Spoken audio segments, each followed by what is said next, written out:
اللہ الرحمن الرحیم۔ معزز سامعین، السلام علیکم ورحمۃ اللہ وبرکاتہ۔ آج ہم مہینے کے تیسرے سنڈے کو ایک بار پھر جمع ہوئے ہیں اور آج کے اس ماہانہ پروگرام میں سے آپ کو پہلے اطلاع دی جا چکی ہے۔ جناب سلطان احمد صاحب آج ہمیں خطاب کریں گے، تو آئیے آج کا پروگرام شروع کرتے ہیں۔ تلاوت قرآن مجید کے لیے میں دعوت دے رہا ہوں قاری حمزہ احمد نظوی صاحب کو کہ وہ آئیں اور تلاوت سے پروگرام کا آغاز کریں۔ السلام علیکم ورحمۃ اللہ وبرکاتہ۔ وعلیکم السلام ورحمۃ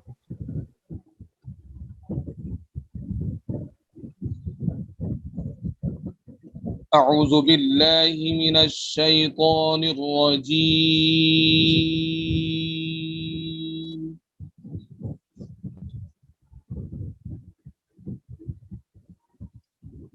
بسم اللہ الرحمن الرحیم۔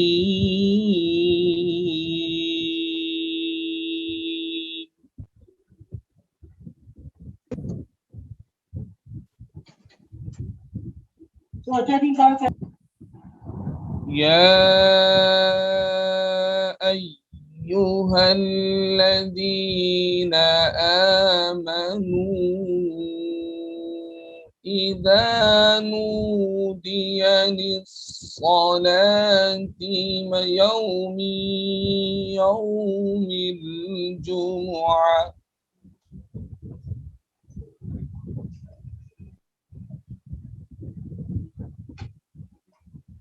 إذا نودي للصلاة من يوم الجمعة فاسعوا إلى ذكر الله وذروا البيع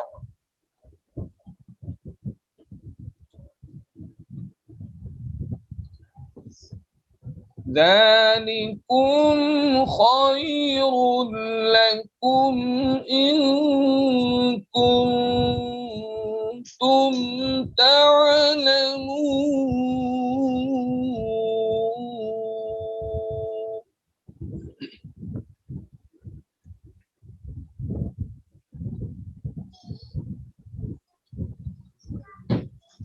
فإذا قضيت الصلاة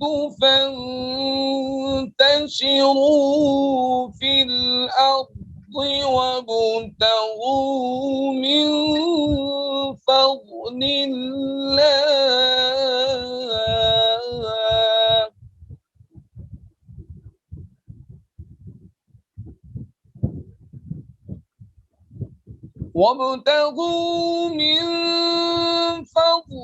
الله واذكروا الله كثيرا لعلكم تفلحون۔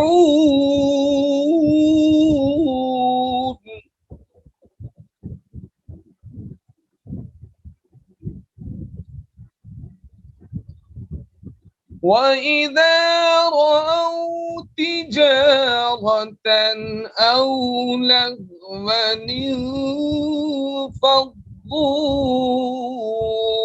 إِلَيْهَا وَتَرَكُوكَ قَائِمًا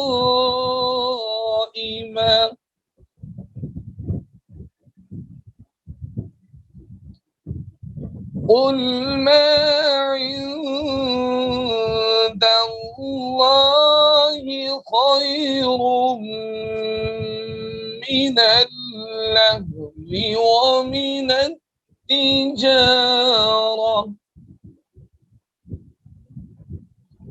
وَاللَّهُ خَيْرُ الرَّازِقِينَ۔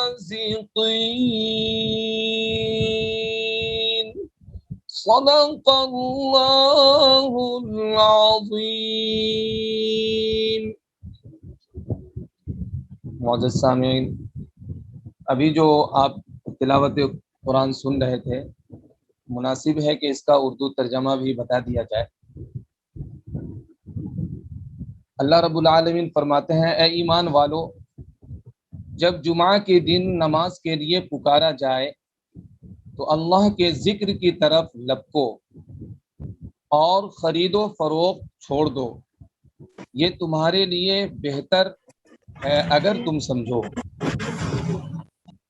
پھر جب نماز پوری ہو جائے تو زمین میں منتشر ہو جاؤ اور اللہ کا فضل تلاش کرو اور اللہ کو کثرت سے یاد کرو تاکہ تمہیں فلاح نصیب ہو۔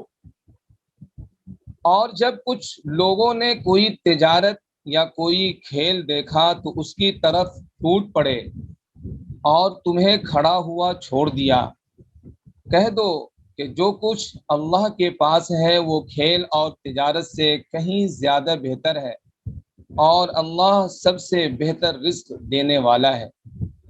تو یہ جو آیت تلاوت کی گئی تھی اس کا ترجمہ تھا۔ السلام علیکم ورحمۃ اللہ وبرکاتہ۔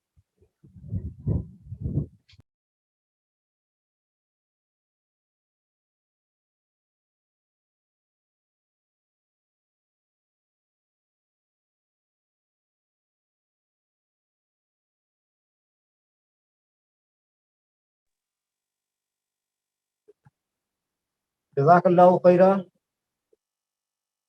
حضرات ابھی ہم سورہ جمعہ کی تلاوت اور اس کا ترجمہ سن رہے تھے۔ سورہ جمعہ کا یہ آخری رکوع بہت قیمتی رکوع ہے، اور یہ نازل ہوا اس موقع پر جب رسول صلی اللہ علیہ وسلم خطبہ جمعہ دے رہے تھے، اور اسی وقت ایک قافلہ آیا مدینہ منورہ میں۔ ان زمانوں میں جب قافلے چلتے تھے تو قافلے آتے تھے تو اس میں جو ہے یہ تمام چیزیں جو ہے خرید فروخت ہوتی تھی، کھیل تماشے ہوتے تھے۔ تو بہت سارے لوگ چلے گئے کیونکہ اس وقت جمعہ کا خطبہ جمعہ کی نماز کے بعد کیا تھا، تو نماز ہو چکی تھی، تو اس لیے بہت سے لوگ چلے گئے اٹھ کر۔ اس کے بعد یہ آیات نازل ہوئی، سورہ جمعہ کا آخری رکوع ہے۔ تو اللہ تعالیٰ نے فرمایا کہ جب جمعہ کے دن نماز کے لیے پکارا جائے تو سارا کام چھوڑ کر اللہ کے ذکر کی طرف چلنا۔ یہ بات صرف قرآن مجید میں یہاں جو بیان ہوئی ہے یہ جو جمعہ کے لیے ہے، لیکن اللہ کی طرف پکارے جانے کا سلسلہ روزانہ 5 وقت ہوتا ہے۔ نبی کریم صلی اللہ علیہ وسلم نے یہ سلسلہ جاری فرمایا۔ حضرت بلال رضی اللہ عنہ کو اذان کی کلمات کہیں، اور وہ اذان اس وقت 1400 سال سے آج تک ہمارے وہاں یہ سلسلہ چلا آ رہا ہے۔ روزانہ 5 وقت نماز کے لیے پکارا جاتا ہے، لوگوں کو بلایا جاتا ہے۔ حیا علی الصلاۃ، اور نماز کے لیے، حیا علی الصلاۃ، اور نماز کے لیے، حیا علی الفلاح، اور فلاح کے لیے، حیا علی الفلاح، اور فلاح کے لیے، کامیابی کے لیے۔ گویا کہ نماز کامیابی کی دلیل ہے۔ لیکن آج ہمارے ملک میں حالات کچھ ایسے پیدا ہو گئے ہیں کہ اذان پر بھی پابندی عائد کی جانے لگی ہے۔ اذان پر لٹرلی تو نہیں، لیکن جس طرح سے اذان پر پابندی عائد کی جا رہی ہے اس سے یہ پتہ چلتا ہے کہ ایکچولی لاؤڈ اسپیکر پر پابندی عائد کی گئی ہے۔ اذان لاؤڈ اسپیکر سے تو اذان کی جا رہی ہے، اس پر پابندی عائد کی گئی ہے۔ تو اذان کی کیا اہمیت ہے اور اس کی کیا ضرورت ہے، اور کس طرح سے اس کو جو ہے ہمیں کرنا چاہیے، اس موضوع پر گفتگو کرنے کے لیے ہمارے ساتھ برادر حسان احمد صاحب تشریف رکھتے ہیں۔ تو میں ان سے درخواست کرتا ہوں کہ آج کے موضوع پر اذان اور ڈیوائن کال، اذان ایک آسمانی بات یا آسمان کی طرف سے ہمارے لیے کال کی جاتی ہے، ہمیں پکارا جاتا ہے۔ یہ کیا ہے اذان، کیوں ہے، کیسے ہے، اس سلسلے میں مزید گفتگو کریں گے برادر حسان احمد صاحب۔ میں دعوت دے رہا ہوں حسان احمد صاحب کو کہ اپنا خطاب۔ جی حسان صاحب جی جی بیچ میں اگر کٹ جائے گا، سبھی ہمارے ناظرین سے درخواست ہے کہ بیچ میں اگر کسی وجہ سے یہ کٹ جائے لائن، ری جوائن کر لیجیے گا، پھر سے اسٹارٹ کر دیا جائے گا۔ انشاءاللہ لائن ڈسکنیکٹ ہو سکتی ہے آج، جی جی ری جوائن کر لیجیے گا۔ جی ٹھیک ہے انشاءاللہ۔ صاحب شروع کرنا جی خان صاحب، تھوڑا سا فریم ایڈجسٹ کر لیں اپنا، اپنے داہنے طرف کیمرے کو گھمائیں۔ اب ٹھیک ہے سر؟ اور تھوڑا سا دروازہ آپ کا آ رہا ہے تو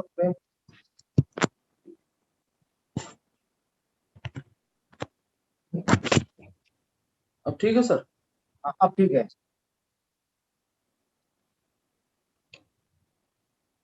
اب بہتر ہے. ٹھیک. جزاک اللہ. جی بھیا. جی.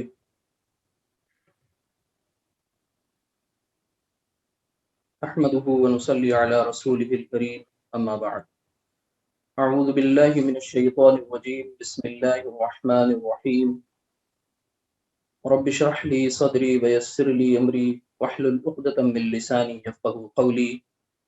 ربنا لا تؤاخذنا ان نسينا او اخطأنا. آمین یا رب العالمین. ناظرین اکرام، السلام علیکم ورحمۃ اللہ وبرکاتہ. آج کا یہ جو پروگرام آن لائن سیشن، جیسا کہ اس کے عنوان سے آپ بخوبی واقف ہو گئے کہ اذان ا ڈیوائن کال، یہ بظاہر بہت چھوٹا موضوع لگتا ہے، اور اس موضوع کے ساتھ ایک خاص دلچسپ بات یہ ہے کہ اس پر نہ تو اتنی زیادہ گفتگو کی گئی، اور اگر کہیں کی بھی گئی تو بہت ہی مختصر سی گفتگو رہی ہے. اور آج کے اس حالات حاضرہ کے کانٹیکسٹ میں اس کے حوالے سے یہ بہت ہی انتہائی حساس موضوع. اللہ تعالیٰ سے دعا ہے کہ اللہ تعالیٰ کچھ کام کی بات اس بندے ناچیز سے کہلا دے جو ہمارے اور آپ کے سب کے لیے کارآمد ہو، مفید ہو، اور جو ہماری اخروی نجات کا ذریعہ بن جائے ہمیشہ ہمیشہ. تو جیسا کہ ہم سب جانتے ہیں کہ کسی بھی موضوع کی شروعات بہتر یہ ہوتا ہے کہ اس میں جو اصطلاحات ہیں، اس موضوع میں یعنی اس ٹاپک میں جو ورڈز ہیں، ٹرمینالوجیز یوز کی گئی ہیں، ان سے بات شروع کی جائے تاکہ آسانی ہو جائے ہم سب کے لیے. تو یہ جو اذان ہے، اذان دراصل اس کا جو روٹ ورڈ ہے وہ ازینا سے ماخوذ ہے، جس کے معنی ہوتے ہیں سننا، کسی چیز کی جانکاری حاصل کرنا. اس کا دوسرا اور جو ڈیریویٹو ہمیں ملتا ہے وہ اذن ملتا ہے، یعنی اس لفظ سے اور دوسرا لفظ جو نکلا ہے وہ اذن، جس کو ہم کان کے لیے عربی میں استعمال کرتے ہیں. اس طریقے سے اگر اس پر غور کیا جائے تو یہ اذان لفظ، یہ اگر اسپیسیفکلی اسلامک ٹرمینالوجی میں اس کی بات کی جائے، اسلامی اصطلاحات میں اس کی بات کی جائے، تو یہ اسلامک کال ٹو پریئر، یعنی ایک عبادت کے لیے اسلامی آواز لگائی جاتی ہے. ایک کلچر، ایک ٹریڈیشن چلا آ رہا ہے کہ جس کے ذریعے مسلمانوں کو مساجد کی طرف مدعو کیا جاتا ہے، بلایا جاتا ہے کہ اب عبادت کا وقت ہو گیا، اپنی تمام مصروفیات کو چھوڑ کر کے اللہ رب العزت کے دربار میں حاضر ہو. یہ عموماً ہمارے یہاں مفہوم جو ہے وہ رائج ہے. اسی طریقے سے ایک لفظ اور جو اذان کہتا ہے، اذان دیتا ہے، اسے ہم مؤذن کہتے ہیں، جو کہ مساجد سے دن میں 5 دفعہ اذان دیتا ہے. مؤذن، جیسا کہ ہم جانتے ہیں، اس کا بہت اہمیت ہے. اللہ رب العزت کے یہاں بہت انعام و اکرامات ہیں ایسے شخص کے لیے جو اللہ کی رضا کے لیے اس کار خیر کو انجام دیتا ہے. اب اس کے ساتھ ایک اور چیز وابستہ ہے جو ہم سب بخوبی جانتے ہیں، بھلے اس پر ہمارا عمل ہو یا نہ ہو، وہ یہ ہے کہ مسلمانوں سے یہ توقع کی جاتی ہے، یہ چاہا جاتا ہے، یہ ریکوائرڈ ہے کہ وہ جب اذان کے الفاظ کے کلمات ادا کیے جا رہے ہوں، مسجد سے یہ ندا صدا لگائی جا رہی ہو، تو ہم اپنی جملہ مصروفیات کو ایک کنارے کر دیں. حتیٰ کہ اگر ہم کچھ قرآن وغیرہ بھی پڑھ رہے ہیں تو کوشش یہ کریں کہ اس کو روک دیں کچھ وقفے کے لیے، اور اس کے بعد اذان پر غور کریں، ان کی کلمات پر غور کریں، اور اذان کے جو الفاظ ہیں ان کا کلمات کا جواب دیں، جو سنت طریقہ ہے جو ہمیں بیان کیا گیا ہے، بتایا گیا. تو یہ تو وہ کچھ چیزیں تھیں جو اذان کے حوالے سے ہم کم و بیش جانتے ہیں. ایسا محسوس ہوتا ہے کہ اذان کی ایک مختصر سی تاریخ سے بات کا آغاز کیا جائے، کیونکہ ہم جانتے ہیں اس آن لائن سیشن کو الحمدللہ ذی علم لوگ بھی جوائن کر رہے ہیں، اور ساتھ ہی ساتھ ہمارے اسٹوڈنٹس بھی ہیں جو جوائن کر رہے ہیں، جو چھوٹے بچے ہیں، کم عمر کے اور یوتھ ہیں. تو بہتر یہ معلوم ہوتا ہے کہ موقع کی مناسبت سے اذان کی ایک مختصر سی تاریخ بھی رکھ دی جائے.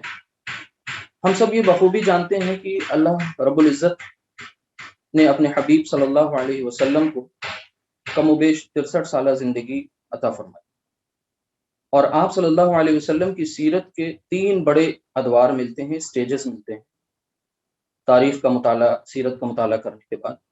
ایک تو وہ آپ کی غیر نبوی زندگی. یوں تو نبی جو ہے وہ پیدائشی نبی ہوتا ہے، لیکن جو اعلان نبوت سے قبل کی زندگی یعنی 40 سالہ وہ زندگی، اس کے بعد 13 سالہ مکی زندگی، اور پھر اس کے بعد ہجرت کے بعد 10 سالہ نبوی زندگی. تو مکی زندگی میں کتنی مصیبتیں تھیں اور پریشانیاں تھیں، اور کتنے مسائل، کتنے چیلنجز تھے. وہاں پر اذان کا تصور نہیں تھا.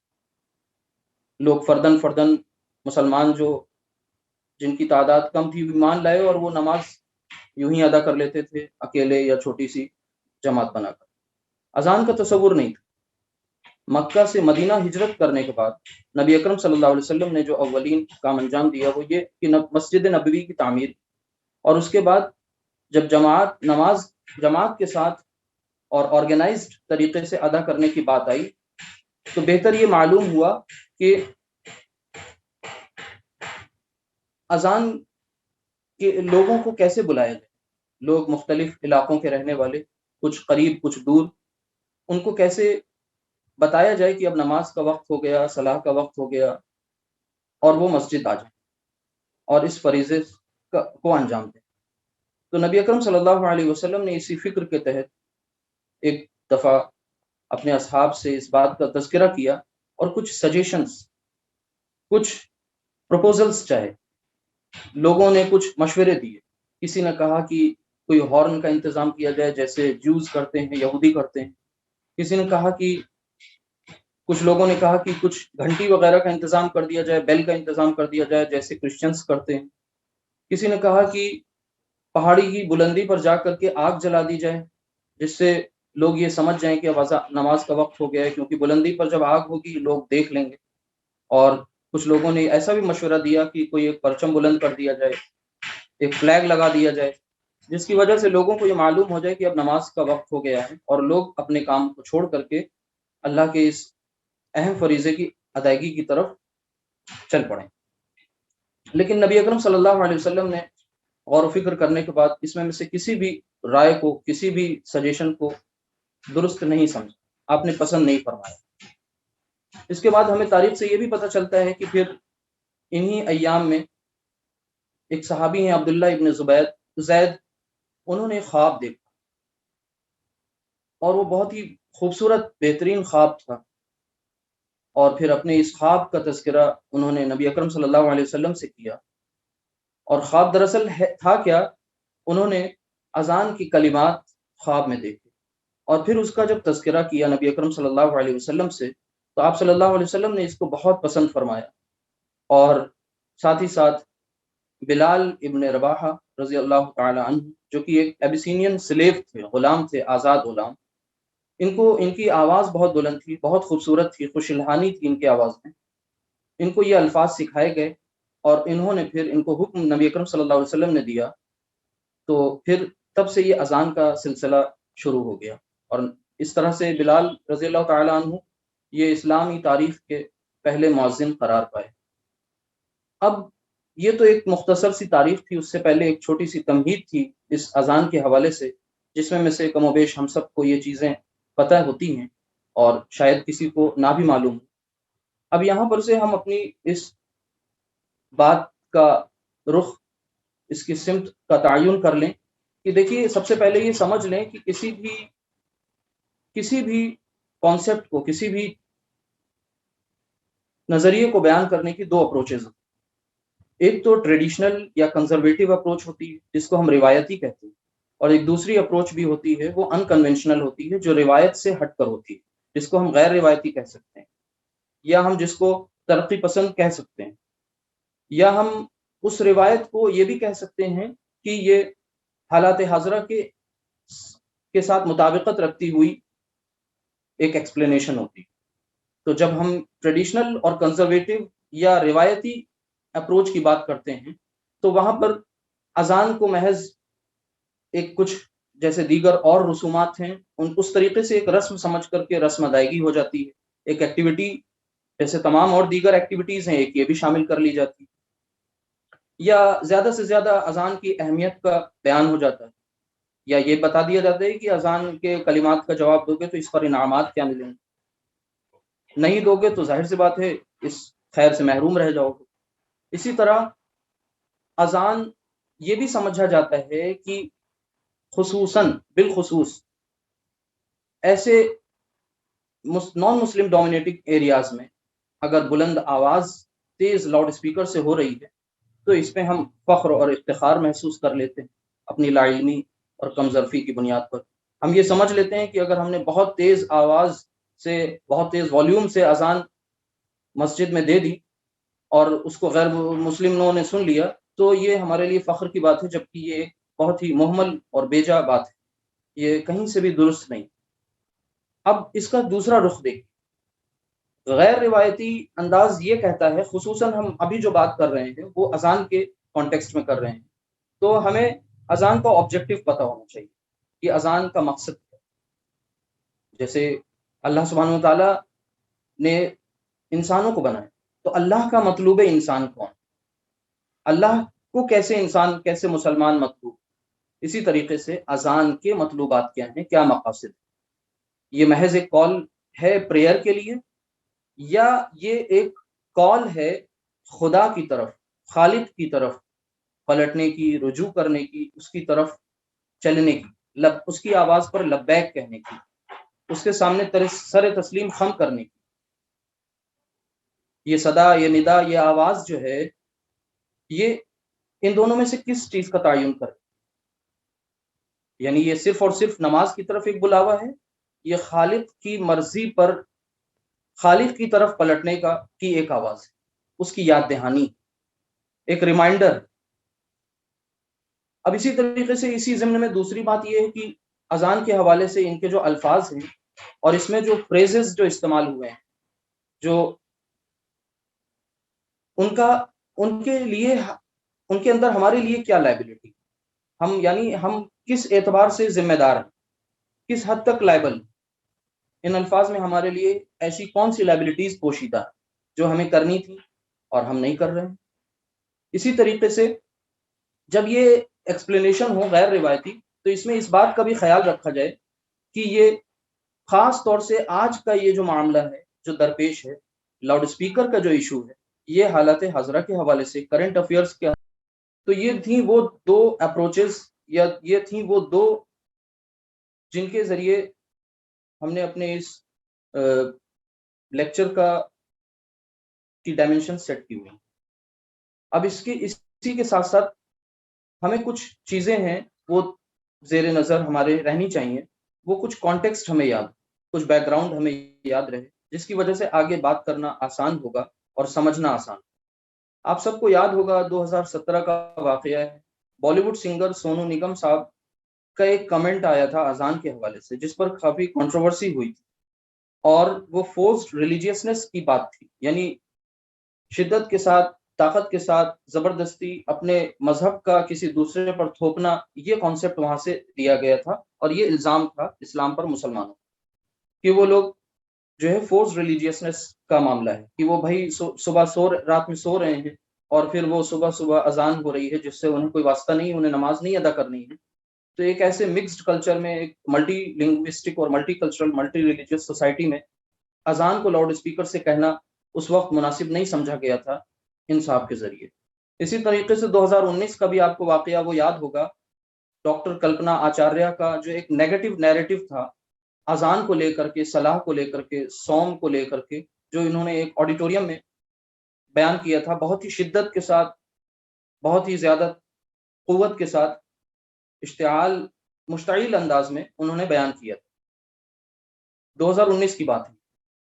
اسی طریقے سے اس وقت جو 2022 میں یہ جو لاؤڈ اسپیکر کا معاملہ ابھی اٹھا ہے، اب غور کریے، 17 19 22 یہ مسلسل چیزیں چل رہی.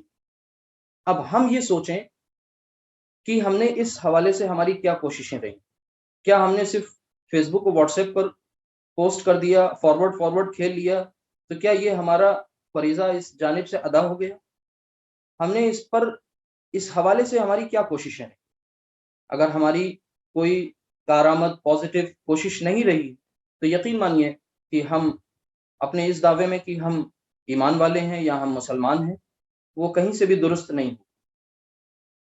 اور جس وقت یہ نیریٹو، ایک غلط بات ہم لوگوں کی طرف سے، مسلمانوں کی طرف سے کی گئی تھی اذان کے حوالے سے، آپ سب جا کر کے گوگل کیجئے آج کے دور میں، اور وہاں پر ڈاکٹر کلپنا آچاریہ ٹائپ کیجئے، وہاں پر آپ کو ان کے ویڈیوز مل جائیں گے جو انہوں نے ایک آڈیٹوریم میں کہی بات ہے. تو یہ 3 وہ چیزیں ہیں جو ہمارے کانٹیکسٹ میں، ہمارے بیک آف دا مائنڈ رہنی چاہیے. اب ان باتوں کے حوالے سے آگے کی گفتگو کا آغاز ہے. اور اس سے پہلے کوئی گفتگو کی جائے، ایک اور بات جو بہت اہم ہے وہ آپ کو یہ شیئر کرنا چاہیں گے کہ ہمارے اس multi cultural, multi religious society میں، جہاں پر بہت سارے مذاہب ہوتے ہیں، ان میں سے ایک مذہب ہمارا بھی اسلام جو کہ اقلیت میں ہے، وہاں پر جب ہم اذان کے کلمات عربی میں اور لاؤڈ اسپیکر سے کہتے ہیں، اذان دیتے ہیں، تو ہم میں سے اکثریت مسلمانوں کی اول تو جانتی ہی نہیں ہے ان کے مطلب، اس کا مفہوم کی کیا ہے. اگر مفہوم جانتی ہے تو اس کا تقاضا نہیں جانتی، اور اگر جانتی ہے تو جان کر کے انجان بنی ہوئی. اب ایسے ماحول میں ایک غیر مسلم سے کیا توقع ہے؟ وہ ان الفاظ کو سنے گا تو اس کے دل میں، اس کے اذہان و قلوب میں پر کیا گزرے گا؟ ایک دلچسپ واقعہ آپ سے شیئر کروں. ہمارے یہاں لکھنؤ میں ایک مسجد میں ہم لوگوں نے، کچھ ساتھیوں نے، ایک وزٹ مائی ماسک کا پروگرام رکھا تھا، جس میں ہم نے غیر مسلم حضرات کو مدعو کیا تھا کہ وہ وہاں تشریف لائیں اور ان کے ساتھ کچھ گفتگو، اور جو تھوڑا بیچ کی جو دوری ہے، وہ کمیونیکیشن گیپ ہے، وہ کچھ حد تک اس کو برج کیا جا سکے. تو وہاں پر ایک سوال آیا تھا، اور عموماً یہ آتا بھی رہتا ہے کہ آپ اکبر بادشاہ کو اذان میں کیوں یاد کرتے ہیں؟ یعنی یہ اکبر بادشاہ کا خیال آپ کو اذان میں کیوں آتا ہے؟ بادشاہ اکبر کی آپ بڑائی بیان کرتے ہیں، آپ مغلوں سے کی حمایت کرتے ہیں اور مغل کو اپنا روح رواں سمجھتے ہیں. تو یہ ایک نادان اور معصومانہ سے سوال ہے، لیکن اس کے پیچھے قیامت مضمر. ہم اتنے عرصے سے، اتنے سالوں سے، ہماری کتنی پچھلی جنریشنز چلی گئیں، اور ہم آج تک یہ بتانے میں قاصر رہے، بتا نہ سکے کہ یہ اذان جو ان کے کلمات ہیں، ان الفاظ کا مطلب، اس کا مفہوم کیا ہے، اور ہم یہ جو کہتے ہیں یہ کیا ہے. یہ کیا ہم کسی پر تھوپ رہے ہوتے ہیں، یا ہم اللہ کو پکار رہے ہوتے ہیں، بلا رہے ہوتے ہیں، اس کو سنا رہے ہوتے ہیں، یا ہم اپنے مسلمان بھائیوں کو بلا رہے ہوتے ہیں؟ یہ چیز ہم بتانے سے قاصر. ایک تو یہ بات ہوئی. دوسری بات، اب باضابطہ اپنی گفتگو کا آغاز کرتے ہوئے کہ اذان کا ایک ہمارے سامنے فلو چارٹ رہنا چاہیے. ہم سب کو اذان الحمدللہ بینگ اے مسلم یاد ہے، اور ہم لوگ میں اکثر لوگ دیتے بھی ہیں، کم پڑھے لکھے بھی اور ذی علم طبقہ بھی. تو اذان جب یہ آواز، ہم اس کے کلمات بلند کرتے ہیں، تو یہ ایک اس کا فلو چارٹ ہمارے سامنے ہونا چاہیے. یہ دراصل ایک سمری ہے اسلامک بلیف، ایک جسٹ ہے، ایک ایسنس. یہاں پر سے ہمیں مکمل جو اسلام ہے اس کی ایک جھلک، اور اس کا ایک مدلل اور یوں کہنا چاہیے کہ مجمل ایک تذکرہ یہاں پر، یعنی ایک بریف سمری اس کی بتا دی گئی ہے. کچھ جو ہمارے بنیادی عقائد ہیں ان کا تذکرہ ہے. جیسے کہ آپ لیجئے کلمات، شروع میں 4 دفعہ اللہ اکبر کہتے ہیں، پھر 2 دفعہ اشہد ان لا الہ الا اللہ. تو یہ جو دونوں کلمات ہیں، اللہ اکبر اور اشہد ان لا الہ الا اللہ، یہ دونوں کلمات جو ہیں توحید خالص کی دلالت کرتے ہیں، کی نشاندہی کرتے ہیں. توحید کیا ہے؟ یعنی وننس آف گاڈ، مونوتھیزم، خدا کو واحد، اس کو اکیلا جاننا اور ماننا اور تسلیم کرنا، اور اپنی زندگی میں اس کی مرضی و منشا کو کنڈیشنل نہیں انکنڈیشنل دخل دینے کی ایک طرح سے اجازت دے دیں. ایک لفظ بولیں گے، شاید آپ کو یہ برا لگے، لیکن آج ہماری کیفیت کچھ ایسی ہی ہو گئی. معذرت کے ساتھ عرض کرنا چاہیں گے، بدقسمتی سے ایسا لگتا ہے جیسے کہ اللہ سبحانہ وتعالیٰ کو ہم نے مسجد میں قید کر دیا ہے، اور ہم اللہ سبحانہ وتعالیٰ سے یہ امید نہیں کرتے ہیں کہ وہ ہمارے ذاتی معاملات میں مداخلت کرے، وہ ہمارے معاملات میں اس کے احکام نافذ، ہماری زندگی پر خالص اس کا دبدبہ ہو، ولولہ ہو، غلبہ، بلکہ ہم دوسروں سے مانوس و متاثر ہوتے ہیں.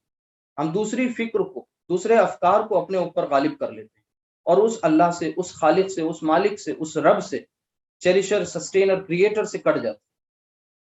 تو اب اللہ اکبر کے معنی کیا ہے، مفاہیم کیا ہے، یہ تو آگے بات ہوگی، لیکن ایک ضمناً بات یہ ہو گئی کہ جو توحید خالص ہے وہ ہماری زندگیوں میں نظر تو نہیں آ رہا. دوسری بات یہ اشہد ان محمد رسول اللہ، جو دوسرا کلمہ ہے، اس میں ہم گواہی دیتے ہیں کہ محمد صلی اللہ علیہ وسلم اللہ کے رسول، یعنی یہ رسالت کا پیغام ہے، پروفٹ ہوڈ کا پیغام، یعنی اللہ سبحانہ و تعالیٰ کی طرف سے ایک ایسا نظام، ایک ایسا سسٹم جس میں اس نے انسانوں کی کامیابی، حقیقی کامیابی کے لیے، انسانوں کی رہنمائی کے لیے، ان کی گائیڈنس کے لیے ایک سلسلہ شروع کیا. انسانوں میں سے ہی کچھ مخصوص اپنے بندوں کو منتخب کیا، اور پھر اس کے بعد ان کو انسانوں کی رہنمائی کے لیے دنیا میں بھیجا. ہمارے ہی بیچ کے لوگ جنہوں نے اللہ کو پہچانوانے کے لیے، اللہ کو پہچاننے کے لیے ہمیں فیسیلیٹیٹ کیا. ویسے تو اللہ سبحانہ وتعالیٰ نے ہمارے اندر فطرت ہی ہمارے سلیم بنائی، ایکسٹرنل کوئی ایکٹیویٹی ضروری ہی نہیں ہے اگر ہم اپنی فطرت پر واپس لوٹ آئیں اور ہم اپنے اس فطرت سے اپنے خالق تک پہنچ سکتے ہیں. لیکن پھر بھی اللہ کا کرم یہ ہے، اللہ کا رحم یہ ہے کہ اللہ سبحانہ وتعالیٰ نے ہمیں، ہمارے اوپر خاص انعام و اکرام یہ کیا کہ ہمیں یہ رسالت کا ایک سلسلہ شروع کیا اور رسولوں کو ہمارے درمیان مبعوث کیا، ہر قوم میں بھیجے انبیاء اکرام، تاکہ ہم گمراہی سے بچ سکیں اور ہمیشہ ہمیش کی کامیابی و کامرانی ہمارے قدموں میں آئے. اسی طریقے سے تیسرا جو اس کا مرحلہ ہے، حی علی الصلاۃ، یہ آواز لگائی جا رہی ہے، صدا لگائی جا رہی ہے صلاح کے لیے، نماز کے لیے، کہ ایک جو عبادات کا جو دائرہ ہے اس میں ایک سب سے بہترین، جو یوں سمجھ لیجئے اہمیت کی حامل جو چیز ہے وہ الصلاۃ. یہ صلاۃ جو ہے وہ ایک طریقے کا ڈیوائن میڈیٹیشن ہے. اپنے آپ کو، خود کو بندہ کیسے اپنے خالق سے اپنے آپ کو کنیکٹ کرے، اور یہ کنیکشن کیسے اس کا ہو، یہ ربط کیسے پیدا ہو، اس کے لیے حی علی الصلاۃ کی صدا لگائی جا رہی ہے کہ آؤ نماز کی طرف. یہ صلاح کا کانسیپٹ ہو گیا. عبادتوں میں سب سے بنیادی عبادت، یعنی first and the best action. اسی طرح حی علی الفلاح، حی علی الفلاح، آواز لگائی گئی، صدا لگائی گئی، آؤ کامیابی کی طرف. ایسی کامیابی کی طرف لپکو جو ہمیشہ کی کامیابی ہے، کیونکہ انسان اس دنیا میں آیا ہے اور وہ آ کر کے جب سے وہ پیدا ہوا ہے اور آج تک وہ کامیابی ہی کو تلاش کر رہا ہے. اور اللہ سبحانہ وتعالیٰ کی جانب سے کامیابی بتائی جا رہی ہے کہ حقیقی کامیابی کس بات ہے، تو وہ حی علی الفلاح، یعنی یہاں سے ہمیں آخرت کا تصور ملتا ہے، یعنی یہاں سے ہمیں وہ کامیابی کا تصور جس پر ہماری ہمیشہ ہمیش کی کامیابی کا انحصار ہے. یہ زندگی چند روزہ ہے، ہم سب جانتے ہیں. انسان خدا کا انکار اس دنیا میں کر رہا ہے، کرتا ہے، لیکن ایک واحد ایسی یہ چیز ہے موت، جس کا انکار کوئی نہیں کر سکتا. اور یہ موت ہمیں اس بات پر سوچنے پر مجبور کرتی ہے کہ یہ انسان، یہ جسم، یہ جو اتنا عظیم شاہکار ہے اللہ سبحانہ وتعالیٰ کی قدرت کا، اسے صرف اور صرف دنیا میں بس یوں ہی پیدا کر دیا گیا، یوں ہی بھیج دیا گیا. اگر اس ایک بات پر ہم غور و فکر کر لے جائیں کہ ہمارا مقصد حیات کیا ہے، ہم کیوں بھیجے گئے تھے، کیا بس یہیں پر ہماری زندگی تمام اور اس کے بعد پھر ہم ختم معاملہ؟ ہرگز ایسا نہیں ہو سکتا. ایک سلیم الفطرت ذہن، خالی، جو ایسا ذہن ہے جو تعصبات سے خالی، وہ اس بات پر ضرور پہنچے گا انشاءاللہ. اللہ نے اس کی فطرت میں یہ چیزیں ودیت کر دی ہیں کہ وہ اس بات کا متلاشی ہوگا، اس بات کو تلاش کرے گا، اس سوال کو کہ ہمیں اس دنیا میں بھیجا کیوں گیا. تو وہ یہاں پر اس کا آنسر ہے کہ ایک آخرت کا جو کانسیپٹ. اسی طریقے سے کنکلوژن پھر آگے آتا ہے، ہم اللہ اکبر، اللہ اکبر، لا الہ الا اللہ. پھر یہ وہ جو توحید خالص جو ریکوائرڈ ہے، اس کا یہ یہاں پر پھر سے ایک اعادہ ہے، ایک ریویژن، ایک ریپیٹیشن، اور واپس پھر سے یہیں پر کنکلیوڈ ہو جاتی ہے اذان۔ تو یہ تو تھا اذان کا فلو چارٹ۔ اگر ہم اس پر غور کریں تو ہمارے سامنے تین بڑے نکات نکل کر آتے ہیں۔ ایک تو توحید یعنی ایمان باللہ، ایک رسالت ایمان بالرسالہ، اور ایک ایمان بالآخرہ یا ایمان بالمعاد۔ یعنی یہ وہ تین ایسے پلرز ہیں جس پر ہمارے عقیدہ منحصر، اس پر ہماری کامیابی و ناکامی کے فیصلے ہیں۔ تو یہ وہ تین چیزیں ہیں جس کے بارے میں ہمیں خود غور و فکر کرنی تھی، اور ہمیں اس کی غور و فکر کی دعوت نیچرل طریقے سے، فطری طریقے سے ہمیں دوسروں کو دینی تھی۔ اور اسی میں ساتھ ساتھ ایک صلاح، ان چیزوں کے ساتھ ساتھ ایک عبادت کا بھی ایک یہاں پر پہلو یہ آیا کہ صلاح کو الگ سے اس کی آواز، اس کی ندا لگائی گئی۔ تو یہ جو اذان کا فلو چارٹ ہے یہ ہمارے ذہن میں رہنا چاہیے۔ اب ہم انشاءاللہ ایک ایک کلمہ پر بات چیت کریں گے۔ سب سے پہلے ہم کہتے ہیں اللہ اکبر، 4 مرتبہ کہتے ہیں اللہ اکبر۔ یہ اکبر جو ہے یہ ایک ایسا صیغہ ہے عربی کا جو یہ کہتا ہے کہ اکبر یعنی گریٹر دین، کسی سے بڑا۔ ظاہر سی بات ہے، سوال یہ پیدا ہوتا ہے کس سے بڑا۔ اب یہ ہمارے ذہن میں یہ بات ہے کہ اللہ کے لیے ہم یہ کہہ رہے ہیں، ایشور کے لیے کہہ رہے ہیں، خدا کے لیے کہہ رہے ہیں، پرمیشور کے لیے کہہ رہے ہیں کہ وہ سب سے بڑا ہے، وہ مہان ہے۔ تو اب وہ بڑا ہے، وہ مہان ہے، تو سب سے پہلے تو یہ ایک سوال پیدا ہوتا ہے کہ بھئی خدا ہے بھی یا نہیں؟ ہمیں خدا میں یقین کیوں کرنا چاہیے؟ اس کے لیے ہمیں اس کائنات میں صرف 2 چیزیں ملتی، ایک وہ لوگ جو کائنات کو خدا مانتے ہیں، اور ایک وہ لوگ جو کائنات کا خدا مانتے ہیں۔ تو یہ جو کو اور کا ڈیفرنس ہے، اس کو ہمیں ایکسپلور کرنا ہو اور اسے ہمیں سمجھنا ہو کہ کائنات کا خدا کیا ہے۔ ایک ایتھیسٹ جو ہوتا ہے، ایک ناستک جو ہوتا ہے، جو خدا کو نہ ماننے کا دعویٰ کرتا ہے، دراصل ایسا ہے ہی نہیں۔ اس کے لیے وہ دوسری اصطلاحات وضع کر لیتا ہے، دوسرے وہ ٹرمینالوجیز استعمال کرتا ہے۔ یہ نہیں کہتا کہ ہم اللہ کو مانتے ہیں، بلکہ یہ کہتا ہے کہ یہ ساری چیزیں، یہ نظام قدرت، ہم یہ کہتے ہیں خدا چلا رہا ہے، وہ یہ کہتا ہے خود بخود چل رہا ہے۔ تو خود بخود جو چل رہا ہے، تو ہم بھی تو یہی کہتے ہیں کہ اللہ اپنے آپ میں خود بخود، نہ وہ کسی نے اس کو پیدا کیا، نہ کسی کے ذریعے وہ پیدا ہوا، نہ اسے اونگ آتی ہے، نہ نیند آتی ہے، نہ اس کے کوئی جبلی حیوانی تقاضے ہیں، بلکہ وہ اپنے آپ میں ستودہ صفات ہے۔ تو ہمارا یہ عقیدہ ہے کہ ہم کائنات کے ایک خدا کا تصور رکھتے ہیں، اور ایک اور دوسرے اشخاص ہیں، ایک کمیونٹی ہے، ایک لابی ہے جو کائنات کو خدا مانتی ہے۔ تو بس یہ 2 چیزیں ہیں جن کے بیچ میں ہمیں ڈفرینس ایک بنانا ہوگا، سمجھنا ہوگا، خود بھی ایکسپلور کرنا ہوگا۔ اور اسی طریقے سے اللہ سبحانہ و تعالیٰ کو جب ہم بڑا کہہ رہے ہیں تو وہ بڑا، سب سے بڑا کیسے ہے، کیوں ہے؟ اور اسی طریقے سے یہاں پر ایک بات جو بہت اہم ہے آج کے حوالے سے، ابھی کچھ دن پہلے کرناٹک میں جو ایک حجاب کا مسئلہ ہوا، اور حجاب کے ساتھ ساتھ پھر وہ ایک مسلم لڑکی جس نے نعرہ تکبیر کی صدا بلند کی جے شری رام کے جواب میں، تو وہاں پر وہ اس کا ایک اسپونٹینیس ریئیکشن تھا۔ ہم میں سے اس انسیڈنٹ کے ویڈیوز بہت زیادہ وائرل کیے گئے، لیکن کیا واقعی ہم نے کبھی اپنے گریباں میں جھانکا اور ہم نے انٹروسپیکشن کیا، اس بات پر غور و فکر کیا کہ ہم یہ جو نعرہ تکبیر بلند کر رہے ہیں اور عموماً کرتے ہیں، یہ کیا چیز ہے؟ یہ دراصل میں تکبیر رب ہے، یعنی اللہ کی کبریائی اور اس کی بڑائی کو بیان کرتا۔ تو کیا یہ صرف اور صرف زبانی کلامی ادا ہو جائے گا؟ نہیں۔ کیا صرف اور صرف ہم اس ویڈیو کو شیئر کر لیں گے، زیادہ سے زیادہ وائرل کر دیں گے، اس کے بعد خود بھی جا کر کے کہیں پر نعرے بازی کر لیں گے، تو اس سے کیا مقصد حل ہو گیا؟ نہیں۔ دراصل جو مقصد تھا وہ ہم نے فوت کر دیا، اسے ختم کر دیا ایک طرح سے۔ یعنی یوں سمجھ لیجئے جو ہمیں کرنے کا کام تھا وہ نہیں کیا، اور ایک دوسری جگہ آؤٹ آف سلیبس چیزیں ہم نے پکڑ لی اور اپنے آپ کو اس میں منہمک کر لیا، اس میں انگیج کر لیا، انوالو کر لیا۔ اور جب ہم آؤٹ آف سلیبس چیزیں پڑھتے ہیں تو کتنے بھی ہم اسمارٹ کیوں نہ ہو، کتنے بھی ہم انٹلیکچوئل کیوں نہ ہو، لیکن پھر ہمارے ہاتھ میں کامیابی کبھی نہیں آتی۔ تو ہمیں اس بات کو ٹھنڈے دماغ سے سوچنا پڑے گا، اس پر غور و فکر کرنا پڑے گا۔ اللہ سبحانہ و تعالیٰ نے قرآن کریم میں 2 جگہ، جو ایک جگہ اللہ سبحانہ و تعالیٰ نے جو سب سے پہلے جو کمانڈز تھے نبی اکرم صلی اللہ علیہ وسلم کو جو آرڈرز دیے، اس میں سے ایک یہ بھی تھا، سورۃ المدثر کی آیت نمبر 3 ہے کہ وَرَبَّكَ فَكَبِّرْ، اور اپنے رب کی بڑائی کا اعلان۔ تو اللہ کے نبی صلی اللہ علیہ وسلم نے کیا کیا تھا؟ آپ کی پوری زندگی ہمارے سامنے، کسی سے یہ چیز اوجھل نہیں ہے، یہ حقیقت سب پر منکشف ہے، واضح ہے، اظہر من الشمس ہے، وہ یہ ہے کہ اللہ سبحانہ و تعالیٰ کے رسول صلی اللہ علیہ وسلم صرف غار ہرا میں بیٹھ کر کے وہاں فیوز و برکات نہیں حاصل کر رہے تھے، دے رہے تھے لوگوں کو اور لوگوں کو مستفید کر رہے تھے، نہیں، وہ میدان عمل کے سپاہی تھے، کمانڈر ان چیف تھے۔ کیا کہا تھا؟ اللہ کی بڑائی کو اور کبریائی کو اپنے اعمال سے، اپنے کردار سے، اپنے افعال سے بیان کیا تھا، صرف اور صرف وہاں پر سلوگنز کا، نعرے بازی کا معاملہ نہیں تھا۔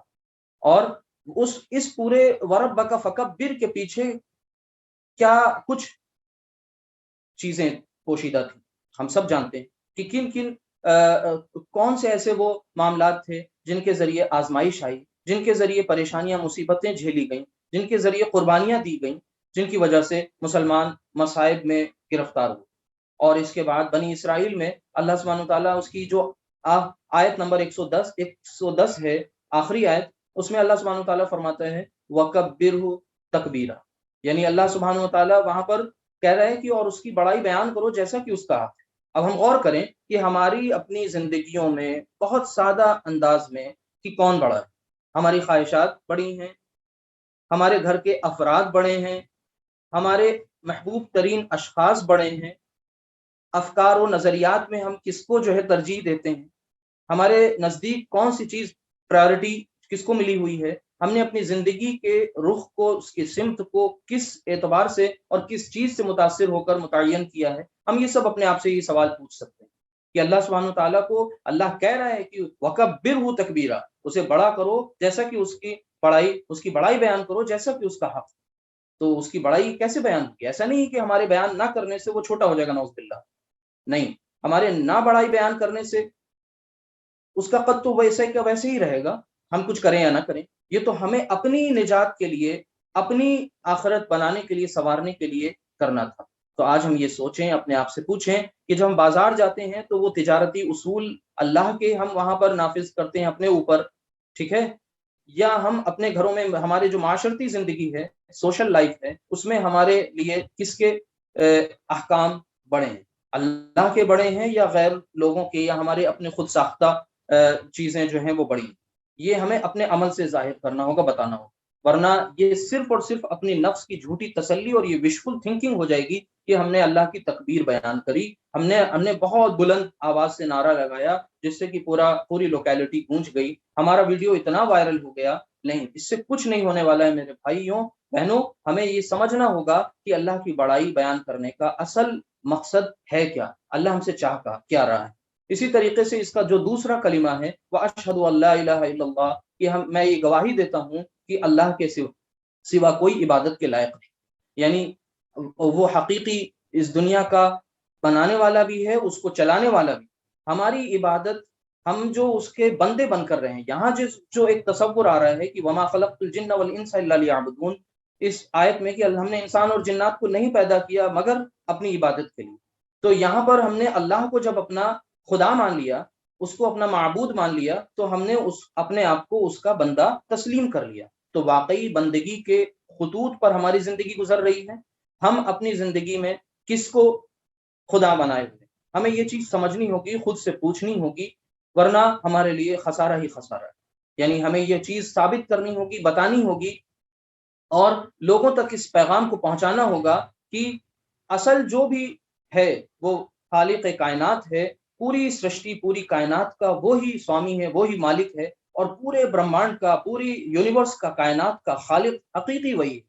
اس کے اپنے ذات میں، اس کی صفات میں کسی کو تصرفات حاصل نہیں ہے، وہ اکیلا ہے، واحد ہے، اور وہ کسی سے اسے مشورے نہیں چاہیے، اور کسی کی دھونس اس کو نہیں ہے۔ یعنی ہم یہ نہ سوچیں کہ ہم جو ہے اللہ سبحانہ تعالیٰ کے یہاں ہماری رشوت چل جائے گی یا ہمارے اثر و رسوخ چل جائیں گے، نہیں، ہمیں اس بات کو ثابت کرنا ہوگا کہ واقعی ہم اللہ کے علاوہ کسی اور کو الہ اور کسی اور کو معبود نہیں مانتے۔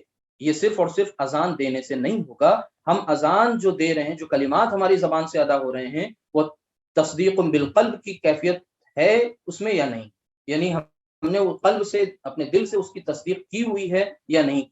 اسی طریقے سے ہمیں یہ چیز سمجھنی ہے۔ اور پھر اس کے بعد اشہد ان محمد رسول اللہ، کہ میں گواہی دیتا ہوں کہ محمد جیسے اور بہت سارے رسول اس دنیا میں انبیاء اور رسول کا جو سلسلہ آیا اسی طریقے سے محمد صلی اللہ علیہ وسلم بھی اللہ کے رسول ہیں اور آپ صلی اللہ علیہ وسلم اللہ کے آخری رسول ہیں. یہ عقیدہ ہمارا ہوگا اور یہ رسالت کا جو عقیدہ ہوگا یہ کس لیے ہوگا؟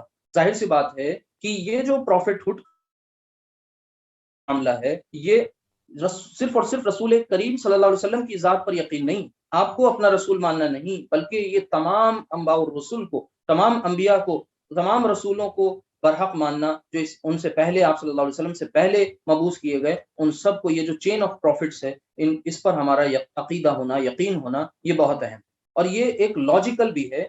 کس لیے ہونا؟ ظاہر سی بات ہے انسان اس دنیا میں جب آیا تو فطرت سلیمہ کے ساتھ آیا اور اللہ سبحانہ وتعالیٰ نے اس کے اندر فطرت، دین فطرت پہ اس کو پیدا کیا.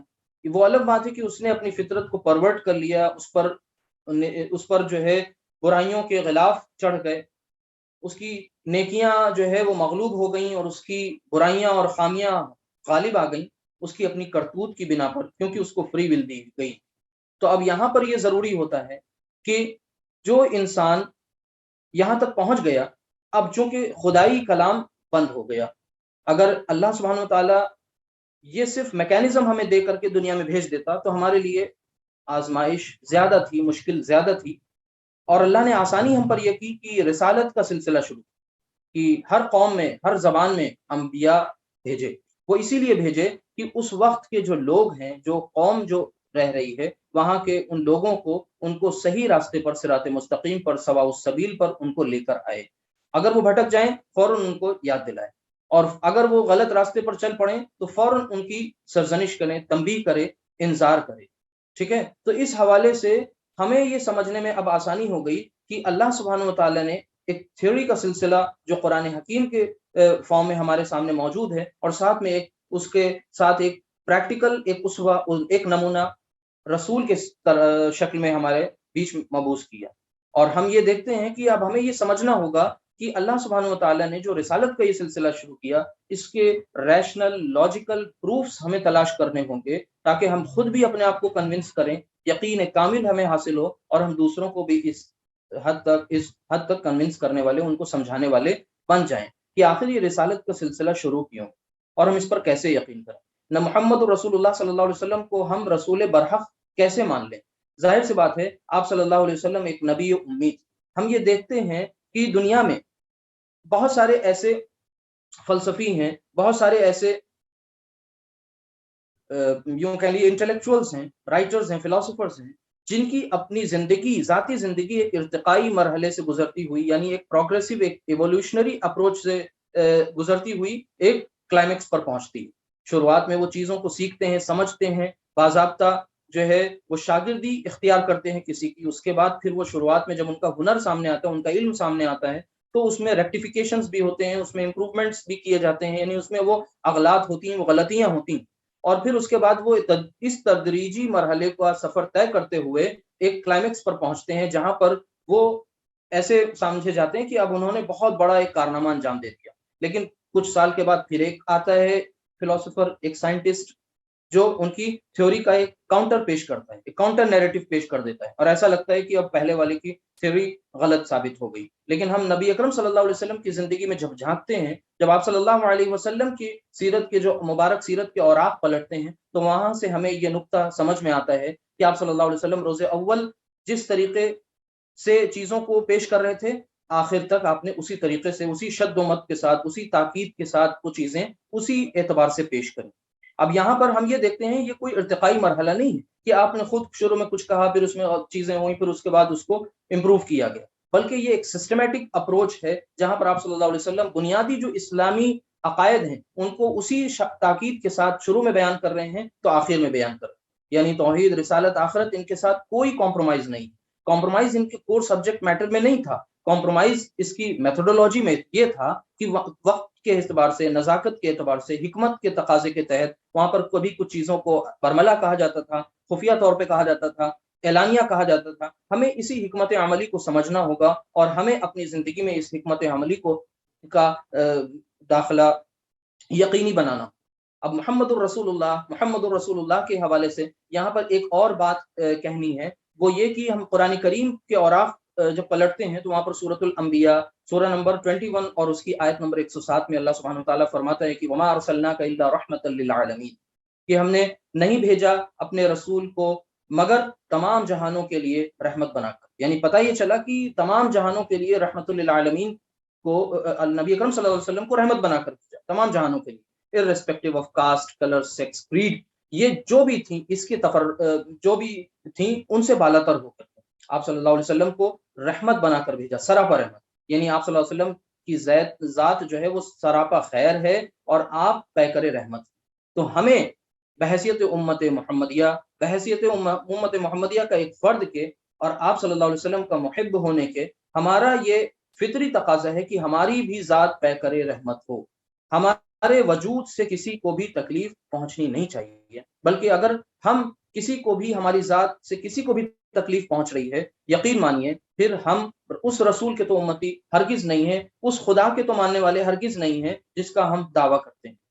تو ہمیں یہ سمجھنا چاہیے، یہاں پر سے ہمیں یہ پیغام ملتا ہے اس رسالت والے اس بات سے کہ ہمیں تمام جہانوں کے لیے رحمت بننا ہے، بے لوث کام کرنا ہے، سیلف لیس ایٹیٹیوڈ کے ساتھ، نشکام بھاؤ سے ہمیں لوگوں کے لیے سراپا خیر کا باعث بننا ہے، سراپا خیر کا باعث بننا ہے. اور اس خیر میں ہمیں اس بات کا لحاظ نہیں رکھنا ہے کہ کوئی ہمارے ساتھ کیوں اچھائی کر نہیں رہا ہے تو میں بھی نہیں اچھا کروں گا.